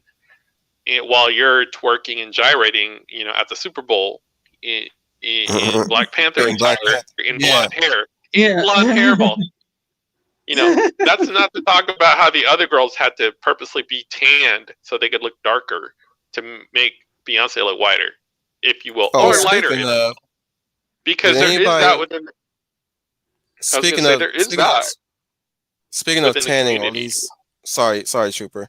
Speaking of Yeah. skin tone, did any of you guys check out Respect, the trailer to Respect, or at least the Aretha Franklin movie that was still in the works of as of 2020, but got pushed out to here, right? Have you guys seen that one? Hmm. Is that the one No, with I haven't.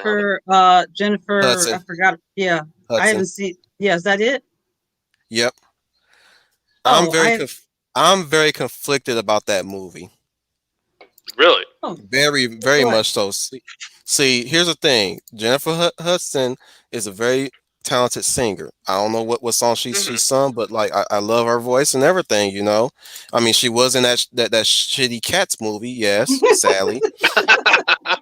I mean, she's recovered since then, though. She's recovered with respect, but my confliction is they're depict they de- I don't know if it's the lighting or not, but but you see Jennifer Hudson's complexion Yes. and her skin Oh. tone Yeah.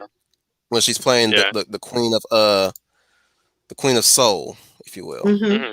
Yeah. I don't like that.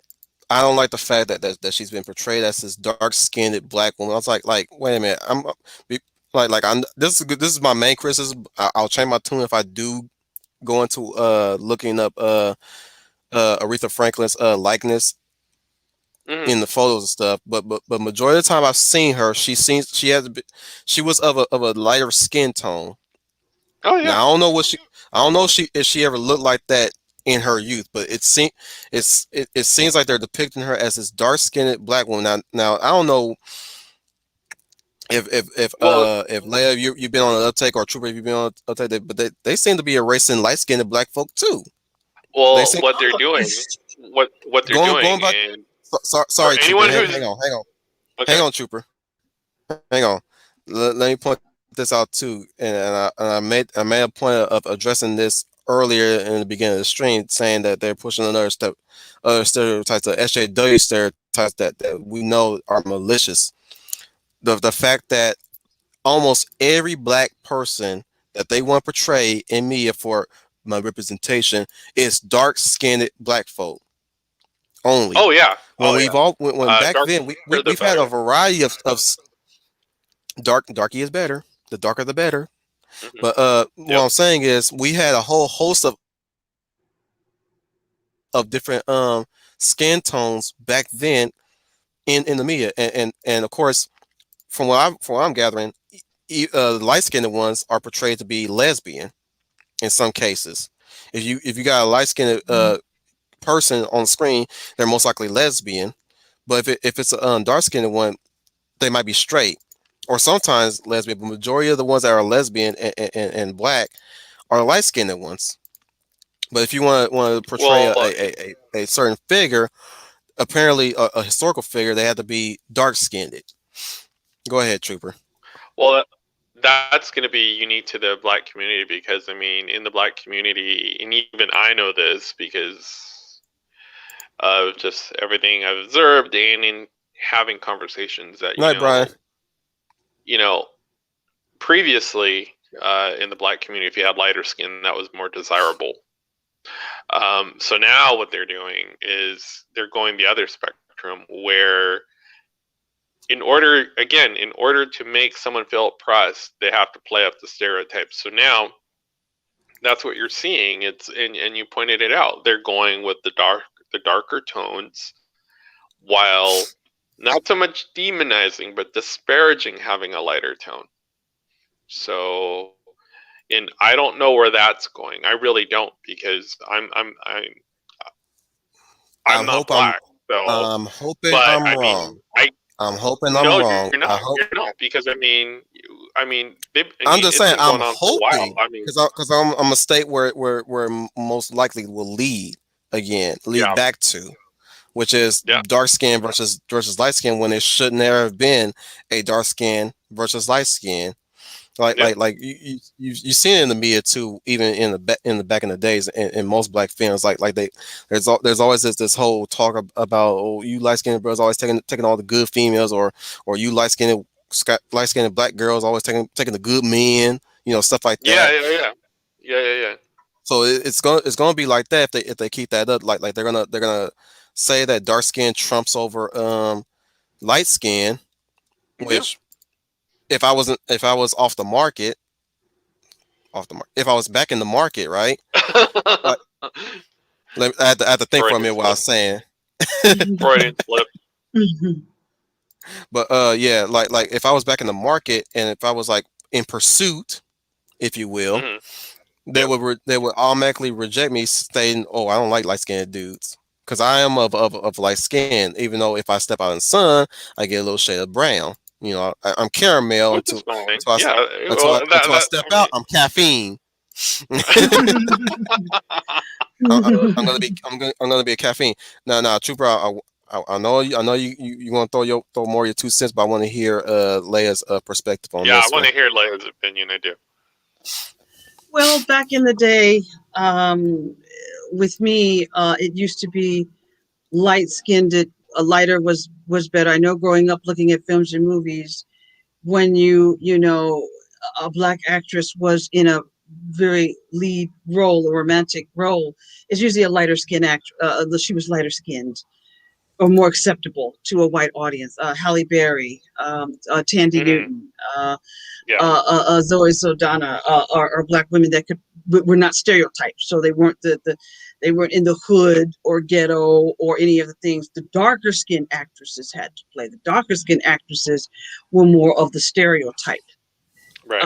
or they would be the tomboy, or they used to be the lesbians, or they used to be the one that had the three babies and different daddies and so forth.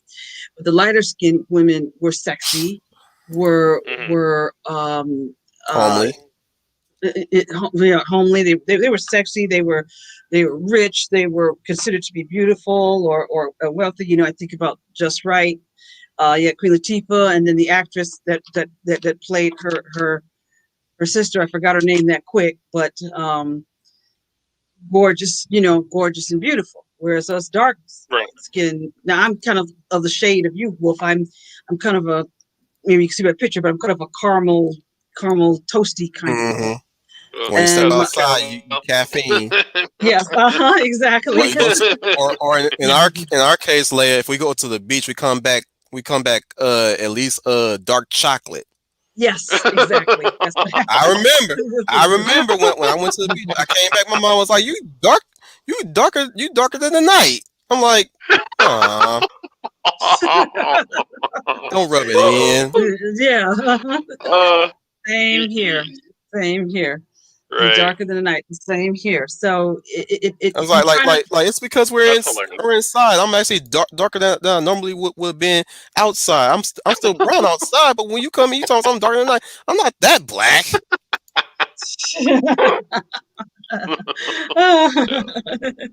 Oh. so I Our know how mothers always embarrassed us. I'm pretty sure Leia can relate. Oh yes, most definitely. I was always told when I came in the house, when I was outside, especially when I went on vacation into the deep south where my parents would go to see their relatives, there is no shade, so the sun is beaming down on you. So I would come back home and I would be black as night. And everybody would let me Mhm. know, well, you got black when you were down there. We can tell you got black when you were in Georgia. Hmm. Yeah, I did. You got black down there. They would remind me. I'd black so Right. easily in the sun. Got blackest of the black. So I know Black, black, that black, black, black, black, black. For yes. my theme song, black. My my by all Well, means song, well, black. well. The crazy part is we've gone from Denzel to Idris Elba, and now Idris Elba isn't black enough. Yeah, That's the that's crazy part. crazy. That's the crazy part. That is the Yeah. crazy part. That was so. Now he's not. Are you kidding me? He's dark as can be. Yeah. Good looking man. Good looking. Yeah, I can see why Yeah. people love him. He's a Now good you looking understand man. why. See, But That Leia. Now you that understand dude why will I'm have responding work the way for I'm responding to decades. these people now. He will have work for decades because he hits all the marks. He is a yeah, good-looking yeah. guy. He's Mm-hmm. got that accent that just adds to it, and he's Yes. been in When you MCU, allow them so to. he's had all the exposure he needs to be Well, able to say, "Hey, I'm Idris Elba. You can hire me." So yes, he can, and good actor. Yes, that's why. Most of Yeah. these most of these broads don't even know that he's English. I don't consider him black. He's English. Say it right. it was They just, don't. yeah, They don't yeah. look. They don't call black people black in England. If you're born in England, you are English. Well, you know what they want. They want him freaking chomping on the crawfish. Is what they want, and I'm like, that is like the most Yeah. racist stereotype I can think of right now. But that's literally what Yes. they were saying. He's not black enough. Yes. Yeah. That's literally what this idiot woman said. There was a woman who criticized him, basically said he wasn't black Hmm. enough because he didn't eat certain foods, listen to certain music, and didn't have enough black Yeah, fans. Well, yeah. I was like, look what we have come to. Look what the world we have come to. I'm like, woman, do you It have is. eyes? Does he? Look what I've come to. Is he supposed to Yeah. be proud? Is that something we're supposed to sit back and be proud of? I was ignorant, just plain stupid ignorant. I think we're Did you supposed Yeah, to be did you proud of see it. what she looked like, Leia? I yeah. I did. When I saw what she looked Yeah. like, I'm like, oh, you gotta be kidding me. Well, the best way I can put it is you can't be the salt of the earth anymore. They just want you to be salty. That's what they want you to be. They want you to be salty about something. So I thought yeah, that I like you saw got to what she walk looked around with like, a chip Commander. with your shoulder. Yeah, hmm Like I like a saw what. She, librarian teacher that's sitting in alone by herself. Saying Proctor, the gift that keeps on giving. Yeah, yeah, exactly. yeah. So this is what we've come to. So back to your question, it was always a civil war in the Black community, which is because of the media. Is lighter was perceived as more romantic and beautiful, and when, like I said, a Black actress was a leading lady in a film, she usually was lighter of color. Tandy Newton in Right. Mission Impossible 2 was Tom Cruise's love Mm. interest, and I thought she she was was very Mexican at one point. light. And Yeah. She's English, as you say. She's same, English. same thing Yes. with Naomi Harris. Same thing with Naomi Harris. It Yes. English. is. Hmm. It is. Yep. English. Yep. Naomi Harris and in the Bond film, flirting with Daniel Craig, and I'm like, yep, she's light also. I said, they're not going to get a leading lady as dark as Naomi Campbell, who Not like Grace mm-mm, Jones. that yeah yeah. Hey, But if there you go. but if you but if I you like me are some Zula. yes Zula is cool. You just that grab was them in and you a take them. yeah.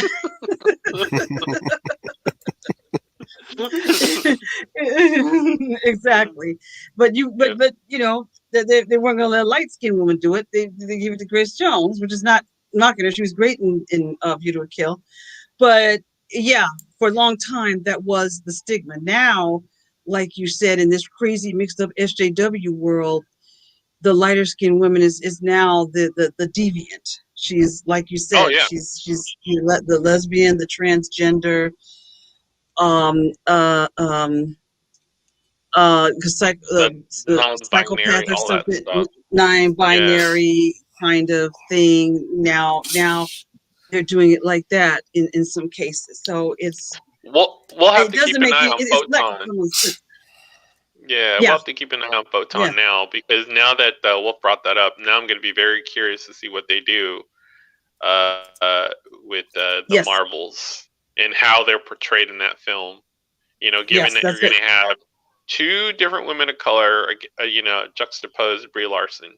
Who's going to be the better Marvel? Is it going to be Kamala Khan or is it going to be is it going to be Oh, Monica yeah. Rambeau? I did mention that, right? I did mention in the beginning that they're making a fashion statement here. It's like it's like almost like being a beauty pageant at this point.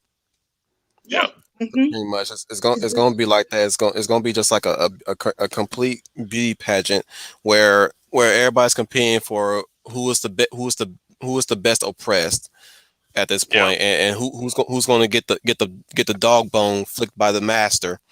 Um, yeah. what I was going to And then also say is, speaking of stereotypes, keeping it back within the topic, and I'm pretty sure at this point we're in fun talk now, but like I'll end my uh thoughts on the topic itself is the fact that we're gonna cease to get minority villains too at this point, considering that the only villain that's allowed to be a villain is white unless you're a woman, white yes, unless yes, you're non-binary, white unless you're Yeah. trans. You're never gonna get those anymore. You're not gonna get a black villain. No, no, they're gonna mm-mm, race swap the if it's a black villain from a comic book, they're gonna race swap them to white. Oh yeah, whitewash. yes, Okay.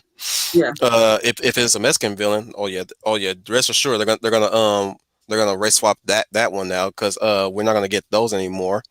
If it's female villain, of course they're gonna if it's a female villain that's a villain from the start, they're gonna retool her origin story, which is mostly secondary when you introduce after you've introduced the hero. You know what I'm saying? Hmm. Like Doc Ock. or say Magneto, which sometimes they do tend to come from a sympathetic background, but they're still villains at the end of the day. But no, we're gonna do you one better if it's a female villain. Not only do they come from a sympathetic background, but we're supposed to hold sympathy towards them. Period. We're supposed Yes. to like them now. Yes. I said this in a Yes. tweet one time. They want you to look at these villains the same way they look at them, as in they want you to look at the person who writes these villains as to okay their bad behavior, their bad decisions, their terrible actions, their Oh yeah. up up. Victoria Fagbauer did the legwork for me. So I'm looking What's at your Aretha Franklin picture at Google, and she doesn't look that dark skinned. That's see, she confirmed my see that's why I'm conflicted. I like if you guys are going through authenticity, you know what I'm saying? Like Aretha Franklin was not that dark. Now if you were going for Nina Simone and you had Oh Vanessa yes, Hudgens, yes. Yes. then I would have went like okay, I'm all for that. Like Nina Simone played by Vanessa Hudgens. Uh, Okay, let's I do would that. never, But she I would never want them to ruin a Nina Simone film because that they almost woman, did with Zoe Saldana playing her, and you That know, was she had to put more makeup to darken her yeah, skin. That like poor child. Nina That poor suffered too yeah. child. hard. Like, I mean, you hear the emotion in the music. You know, Hmm. if we're talking about maybe Porgy or like, uh, Little Girl But Blue. yeah, going back to what I was saying about the villains thing. Like I said, again, it's these writers that want you to say, "Hey, why don't you see me as a good person? I'm a good person." And if they say that to me, I'll say, any person who has to tell somebody I'm a good person, it's not really a good person. Well, I'm going to coin it right here on this stream before anyone does any of the popular tubers, like, nick a little content off of me. We are in a post-authentic world, is where we are right now, where where it's better to not be authentic at this point and to literally fit the stereotype that the SJWs say you should peg yourself in. So yeah, we're in a post-authentic world. So And Leia, jump in if you want to, if you have anything to say on what I'm saying right now, and anything else you want to add. Any of you guys big on time? Yeah, actually, I was just about to call it. I'm afraid I can't go on any longer as long as I did Tuesday. Right. I have to kind of call it. So I was going to make this comment, yeah, and then if you guys want to go on, you can. But I'm going to have to call it a night with you guys. I got to Okay. kind of end hmm it right there because I felt what you're saying wolf also falls into validation part two, Mm-hmm. whereas they want you to for one thing they want you to um they're injecting themselves, they're injecting their own life, they feel anything. So you have to look at what is deemed villainy. To an SJW, villainy is white, straight, Christian, Mm-hmm. masculine. That is, yeah, excuse me, villain. That's what they think of villain. yeah. Anything outside of that, that is binary, whatever, LBGT, person of color, woman, is good. So those people couldn't possibly be villains. The real villains is white, straight, Christian, believe in God. Those are the real villains. That's why they're writing these villains sympathetic because Oh, don't mention they, the fact they that you're black and Christian. yeah. So I don't fit in. They wouldn't like me either because they would say, nope, I would get kicked out too. I would get kicked off the boat too. And so they the best way I can describe it is they don't want to follow any rules. They want everything to be good, okay. That's the best way I can say it. And they want it to be right. And anything hmm outside of that is that, and it's coming across in the people that are writing this stuff. And the people that are writing this stuff, they don't know this comic book or fantasy world. They don't know it. They don't know it. They understand it. They don't have any skill in it. They're Yeah. basically activists because I said to someone, nobody wants to be an actor now. Everybody wants to be an activist. They're basically activists using this entertainment to push their agenda. And that's basically what it is. And their hatred is coming through on how they write these characters. And villains to them are good. You know, like you said, Wolf, the sympathy is because maybe it's because they're not following rules. And to them, not following rules is really more heroic than villainy. So that's the best way I can explain it. I'm going to go into it more when we get to like self-validation, but I don't want to sound like I'm repeating you, but you're kind of you're onto something, which Mm-hmm. is I agree. why we're getting all these villain stories where these characters are perceived as sympathetic. A woman villain is sympathetic. She doesn't have to atone for her Through and crimes. through, from She beginning to doesn't end, have to, even at yeah, the end of everything, she's yeah. still a She's supposed good person. You're told that yeah, she's still a good person, like she's a Umbrella good Catra. yeah, like Corilla Deville. Yes, she wanted to kill puppies for a coat, but you know, there's a good reason for that. You know, they try to exclude the bad behavior, but if a man did that, oh, he has to go to jail, or he is cruel, or he is a villain. He is a bad person, but the sympathy is to the woman and to the female. There's no accountability for the behavior because they don't see they need to be accountable, but they do. A good example also recently is with Kamala Harris blowing up at a reporter asking her those questions. Now, if that had been a Republican white man that did that, they would be on TV demanding that Republican get fired and most likely get canceled. But Miss Harris gets passed. But Oh yeah. she had no business. She had no business. She should be there, not getting rude and blowing up at people, which I felt was a legitimate question that she should be prepared for because this is an issue that she has Hmm. to deal with.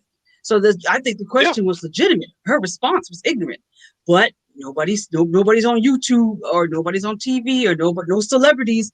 There aren't any celebrities on YouTube demanding a resignation or get fired because it's Kamala Harris, so she gets passed, you Hmm. know, because she's female and mixed with a whole bunch of stuff. So Oh yeah. yeah, that's the wrong side of it, and that's why you have to come to use your own thinking and consciousness and common sense to know that not let people sway you by that type of thinking. Hmm. Mm-hmm. Yeah. That Agreed. preach, sister. Hey, you go, girl. Well, let's put it this Well, way: what's she it? tries to purport herself as a woman of color, which yeah, okay, sure, you are. But then she tries Mhm. to purport I herself still as a find that freaking hard to black believe. woman, and Yeah, me I'm too. like, I'm like, the black You ain't community no has kin already in mine. freaked out. You're not black, so Her and Meghan Markle. Yep, I said it. I yep, said her name. Yep, her yeah, and Meghan Markle. Meghan yeah, she's Markle another is, one. yeah, she is another one that doesn't want to be anywhere near the white folks. All white people are her enemy. But I'm like, Yep. you're not that dark, dear. You're Mhm. not that And the dark, best dear. part is, it's like You you ain't married gonna, into royalty, and you got that simp to give up this title for you, and then you guys are probably gonna break up you in ain't about gonna three, live four in the years. black hood either. Yep. Uh, Oh uh, no, uh, there's no way she'd be that. founder of BLM. Yeah, you know what goes down in the hood. So yeah, Mhm. and Oh, she's another one. She's another one. She is another one that is just she is just pimping out her wokeness. She's playing that card. She Oh is playing yeah, that card, just she like you and stepped said. Sister. down, but they're gonna find a way to bring her back in. Oh and yeah, they her will. excuse was her excuse Say was again, that there Leia. wasn't enough diversity. I, I think we Okay. lost them. Are we okay? Oh, Trooper, you Yep. there? Oh, Yeah. I'm No, I'm good. I was asking Leia. What did you say just now? I said that. Oh, don't worry. She'll get back in. Right now, yes, I know she's just had a baby, but give it some time. Give it some time. She will wheeze her way back in because even when Oh, she was she's having a hitting baby. him, Oh yeah, she's wow, already had it. She's already bless had that it. bless that child. But they kept it private. She's already had it. She's already had the baby. But I was just piggybacking on Trooper. She used it to get Harry to renounce his title, move over here, only to live with next, not live with, but next to Oprah, who used it, who ain't straight. I mean, who's shady herself. Yep, she is. Oprah ain't 100% for the, Mm-hmm. she ain't 100% for the black folks, and using that card to her advantage as big as possible. But even now, because before, when she was dating him, she gave a speech to a black college or something. She announced that she was one of them. She said, "I am fit in because I am one of you." I don't know, it was a black college or somewhere. She Oh told the black goodness. audience, "I will speak for you because I am one of you." She is she playing it though. She's playing it. She doesn't want anything to do with white folks, Oh but she's playing it. She's playing it up. Who doing this? yeah. Megan. Meghan Markle. I thought so. I'm like, Yeah. you ain't come out my mama's cooch. Excuse me, mom. Oh no. You ain't one of me. You ain't no kinfolk. She thinks she is. She says she is. She says she is. She Yeah. says, "I am one of you." I'm Yeah. one of you. Like, all right, Eva Peron. Yes. I mean Madonna. So. I'm just saying, Yes. that's like me. That's like me telling my Mexican friends I'm one of y'all. I ain't come out y'all mama's cooch. Excuse me to my friends who excuse me to my Mexican friends and their mama's cooches. Right. Like that's absurd. That's absurd. Very absurd for her to say Well, that. I'm pretty sure Sam probably gonna quote me. I'm waiting for it. Because he's all about that, and I love him for it. I really do. I love him for it. But if you ready to dip out, Leia, like that's all up to you though. Yeah, I'm gonna go ahead and dip out now. I've got to go on, so I'm gonna go ahead and dip out now. Um, I Now, just want to say before you to those. go, let me ask you this. Mhm. Sorry, let Sure. me ask you this. Do like given what I've said about respect, the title, the movie Respect, which also has the taglines, she was out on a journey to find her voice. And the previews also suggest that you gonna have to speak with your voice. I'm like, oh my goodness, there's a whole lot of voice talking. Now, with that being said, Leia, would you be willing to check out Respect? I'm gonna wait till it comes to streaming. I have to see more of it because I heard the Franklin family wasn't happy with it. It wasn't what they were told it was going to be, If it and I'm if gonna the Franklin family ain't happy about it, I'm not watching it. and also I'm not watching it. I'm Like not a if big Jennifer. go ahead. I, I feel you. Yep. I'm not a big Jennifer Hudson fan. I know you are, but I'm not. I'm just not. I didn't say I was I didn't say I was a I fan. thought, oh, I Who thought you told said you you that liked her. lie? I I thought said you I liked liked her. her voice. Oh, I did not say I liked her singing voice. Didn't oh say yeah. I was a fan of her. I'm looking at I these don't like. pictures. Oh yeah. Homegirl was I under a don't. tanning light. I'm looking at these pictures. Mm-hmm. Yeah, and I wasn't because when she was picked to pay Aretha Franklin, I wasn't that happy about it. I said, and I'm sorry, I'm not a fan of her voice. I've heard some of her CDs, and there's a reason her records aren't selling. Well, if she put out a couple of albums and they didn't sell, there's a reason. Now that's just my own She ears. another Fantasia, Yeah, because her records didn't sell a either. one hit She put wonder. up, yes, You she hasn't had a don't hit. want me, then don't talk to me. She hasn't she hasn't a hit in 10 years. Now she won an Oscar for Dreamgirls, but it didn't spawn over into the record sales. Her records did not Oh, people sell. love talking about Dream Girls. People I didn't like love. Dreamgirls. I didn't like I didn't Dreamgirls care that much for it. either. I didn't care I, for it either. She was no Jennifer well, Holliday. It's hard to top so Jennifer Holliday in my that thing role. was I never saw that movie, so they didn't really do a good job selling me on watching that movie at all I wasn't a in fan the of it. I promotion. thought Go you know ahead. what? Good for you because somebody talked me into it because they said, "Oh, this is the best film. This is going to rock." Man, I wanted every penny of my money back. I didn't even bother to see the ending. I said, "I don't need to." That was so. Dreamgirls is overhyped, and Beyonce is not Mm-hmm. an actor. Beyonce, I Mm-mm. must say this now. She's not the actress she thinks she is. She's not. Hmm. She's Dreamgirls was not good at all. Look, It wasn't. I was watching Obsessed, hoping, well, hoping to get what I really wanted to get out of it, which is her bad acting would have been was going to be more entertaining the moment her and Ali Larter start throwing down. Everything else, I'm like, don't you try to act like you sophisticated, and in the words of Sinead, sophisticated and bullseye and all that stuff. Don't. And you acting next to who was it? What was it? Idris Elba at the time, right? It was Idris Idris Elba. Idris Elba. next No to Idris chemistry. Elba. Yeah, I'm like, don't you try to think you can act circles around Idris Elba. I'm only here for one thing, where your bad acting really will shine at and be more entertaining, which is you throwing down with a white girl, a crazy white girl at that. Yeah, very That's interesting that all I'm going. Go ahead. the crazy woman was the white woman. Okay, well, we'll leave it like that. It could be a crazy, you know, the crazy black woman too, but I'll just leave it there. But no chemistry between her and Idris Elba. There was nothing. Alba, I think, was doing his job. I don't know what she was doing, but he was doing his job. But there was no chemistry in that whatsoever. But I yeah, I'm not a big Jennifer Hudson fan, but I heard that the Franklin family was not pleased with it because it wasn't what they were told it was going to be. And then after what you Hmm. described to me, it seemed to be more like a protest film than an autobiography of a singer. And I fear that's what it's going to be. Yeah. So I'm not And rushing yet.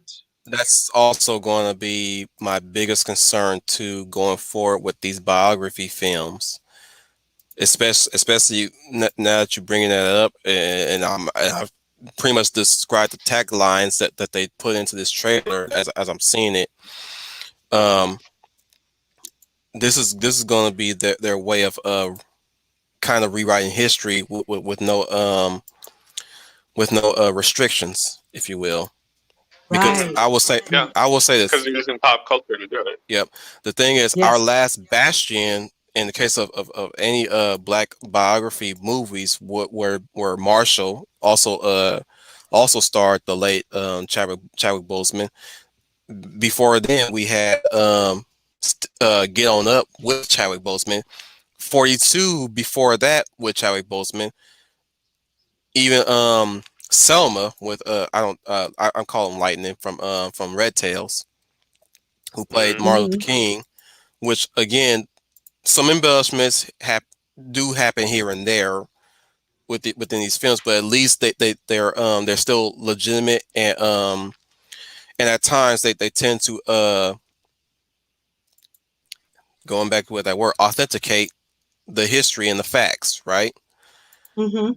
And seeing what they're doing with respect now, I'm like, yep, this is going to be the death of in this case any minority historical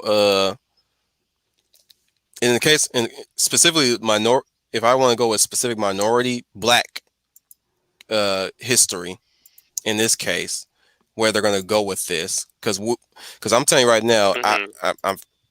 I'm gonna just throw it out there. Us blacks are the most vulnerable race ever.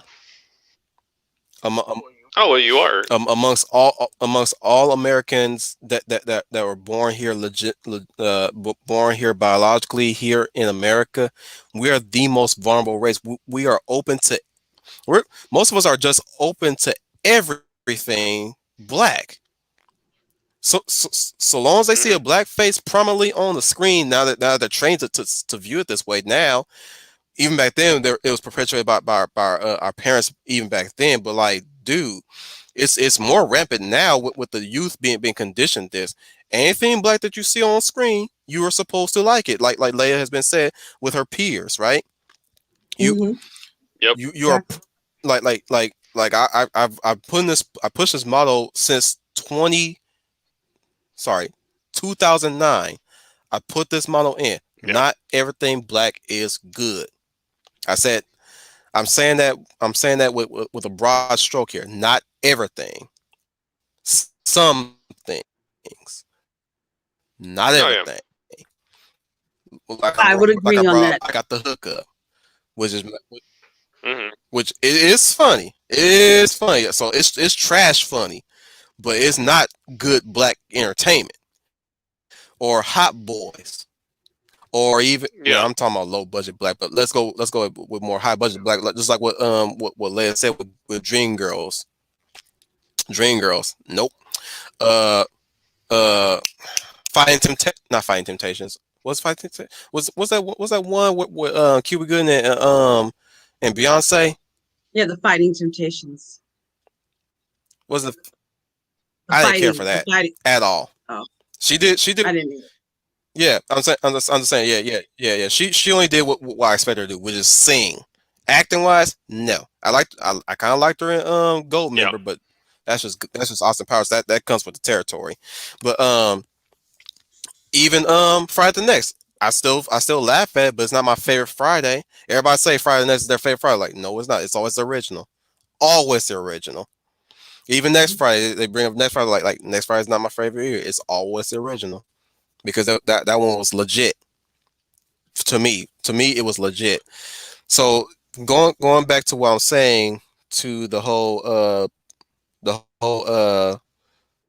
especially Judas and the Black Messiah. I was like, I'm not gonna like even if my theater was screening that movie, I'm not gonna see that by myself, but by my lonesome or with my wife. I'm not gonna watch that. I'm not gonna watch anything about the Black Panthers.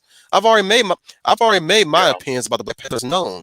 I've already said what I had to say about Black Panthers. So I'm not gonna be watching anything to do with the Black Panthers. Period. Hmm. I don't know if you share the same sentiments here, Leb, because you also shared another side to the Black Panthers that I'm willing to even concede on. You know what I'm saying? Yes, yes. I felt the same way But you did. but I didn't see that squat. yeah, so I'm just saying like my opinions of the Black Panthers has always stayed true since my youth when I was younger. I didn't agree upon it. From my perspective, I always thought they were twisting every black civil rights leader words to serve as we always have noticed so far with today's culture to serve their own agenda to strike fear and violence towards the white supremacists, you know what I'm saying, or Right, any Hmm. whites that they deem are cohabitors of white folk. Yeah. You know what I'm saying, and I'm right. like no. I stick true to what Martin King believed, and I don't agree with what you're doing. If I was there myself, I'll say that in their face, like I don't agree with what you're doing. I'm sorry. Violence beget violence. Even Malcolm X was willing to pull back on that. Now, how far would he would have went if he lived? Who's to say? Mm. But I was glad that he was going on that path to say, hey, Martin King has something going on here, so I'm going to try to adopt that and adapt that into my own rhetoric too. Unfortunately, he didn't get that chance. Same Hmm. thing with Martin Luther King. Unfortunately, he didn't get to see the dream, fulfilled today. But other than Hmm. that, Leia, I know I talked a lot.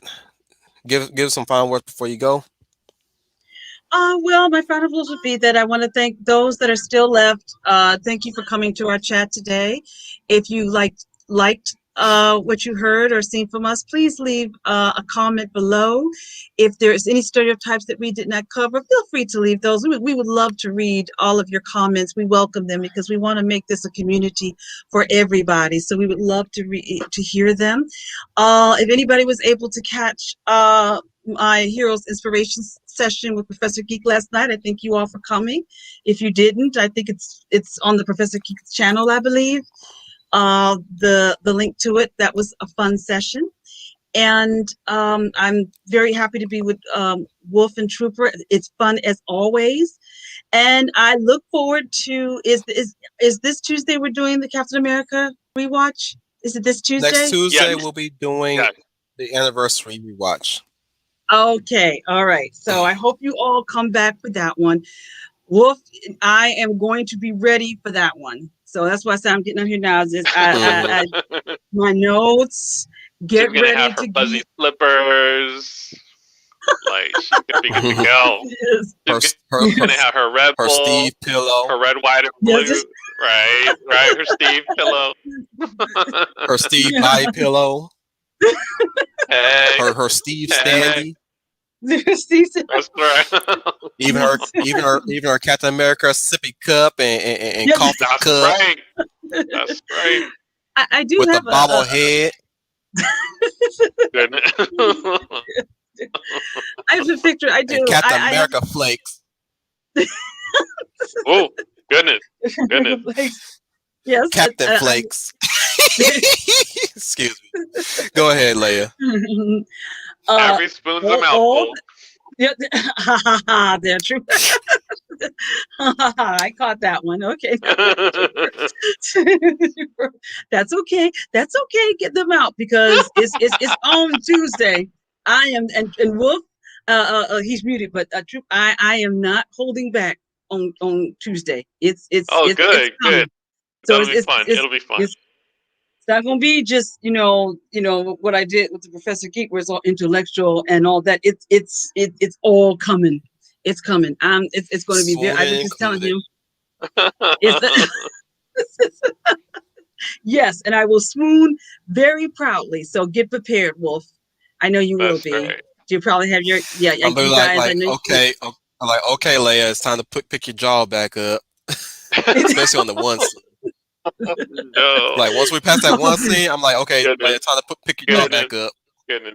Yeah, yes, yeah. I will definitely have to pick my jaw back up after that one scene, and after that, I'll take a little break, get me a little water, sip it down, rest, throw it a little bit, Mm-hmm. swish around, Mm-hmm. come back, Mm-hmm. and then you can still move on. But after that one moment, I'll Gentlemen, I'm about to step. Gentlemen, I'm going to have to step away for a bit. yes, Mute herself. Goodness, She mute herself. goodness. You hear in the background. Oh my god! I guess it won't be rated E for everybody. So. no, no, it is, no, it is not. Wolf, I warned Wolf, so it's Yeah. I would be respectable, but I have to react. No, I no, am no. Show your Matt true self Flynn, on if that you're day. No, watching, no, if you're no, no, watching all no. the way in Mm-mm. Bristol, it'll be Peggy 12. Nah, Leia. Nah, Leia. Nah, Leia. I want you at your true self. I want you as your true self that day. Let it all out. Like get your feel. Get your feel. Like I want just like look. If I could look, put it like this. If we ever do get a if we ever do a say a I don't know a Red Sonia rewatch. God forbid we do that. Ooh, But that would be good. That would be good. I know. But like say for instance if we had that or maybe I don't know Cherry 2000 something like that, and I swoon at the Okay. lead actress. Like if I'm allowed to do all that and lose myself, girl, feel free. Feel free to let your inner lady come out. I want to Okay. break free. Hmm I want to break free. Now if you need That's a Queen reference. Queen reference. No. if you need me to pop you one to get you back on track, um, Oh uh, goodness. Oh, that's goodness. going to have to be a negotiation on that one. I'll feel a little conflicted by that. I don't even know why I brought that up. I don't even know why I even brought that up. Like you know what? Forget I said that. Okay. Well, Right. I promise, you will not have to bring me back. My swooning will be in the control zone, so you wouldn't have to take such drastic measures. Right. With that being said, Trooper, you got any final Mhm. words? Cause I know you're big on time, so we might as well just start wrapping up now. No. Actually, go ahead and pump the comments. Any of the typical stereotypes. Definitely hit like, share, subscribe if you want to catch more of us. We're always on MeWe. That's usually where we're at. You can find us there any time of the night. Also, Again, Tuesday is going to be the 10th anniversary celebration. So bring your fuzzy slippers, your energy drinks, your Captain America lounge pants, all that good stuff. So we're going to have a good Mm-hmm. We're gonna have fun with it. Yes. Yeah, yeah. Again, that being said, I'd like to thank everybody for attending this stream. All eight of you in flux, back and forth here and there. So definitely, yeah, do what the crew just said. Just give us your thoughts on any stereotypes that we didn't really pick up on, because I know this is usually off the cuff when we do this stuff. We just say what we want to say, just talk snoot and shoot the snoot and what all that and what have you. Just even though I'm censoring myself, I I'm just being playful here. But anyways, so yeah, thank you for participating as well. Thank you for hearing us out. Definitely thank you for sharing your views. Uh, and of course, keep tuning in. Of course, keep tuning in. So yeah, next Tuesday, yeah, definitely be ready for that Captain America anniversary rewatch. Definitely on a Tuesday, no less. Usually I do this on the weekend, but circumstances states that I must do these on Tuesdays here and there, because of course we want to leave Schooner out on the loop. And anybody else, you know what? Since I did bring up the fact that I like for anybody to fill up the slot for Schooner for Thursdays. The slot is open for anybody who wants to be Yeah. part of the panel now. Like be part of be a new wingman to the panel if you have time on your hands, or if you want to you know try to see how you do on the mic. This will be a gate. I'm opening the door for you now, so that because I know Brian mentioned earlier that he wanted to do inspirational heroes with Professor Geek. Well, I asked him, "How are you with the mic? Have you ever talked on the mic before?" And he says, "No. Like this is why I'm actually opening that door for you guys, so you guys can get comfortable hearing your voice through a mic and interacting with us through a mic, so you don't have to be shy and everything." So that being said, again, like to thank everybody for being here, and you are the UN Spacey. Welcome to the Wolf Fleet.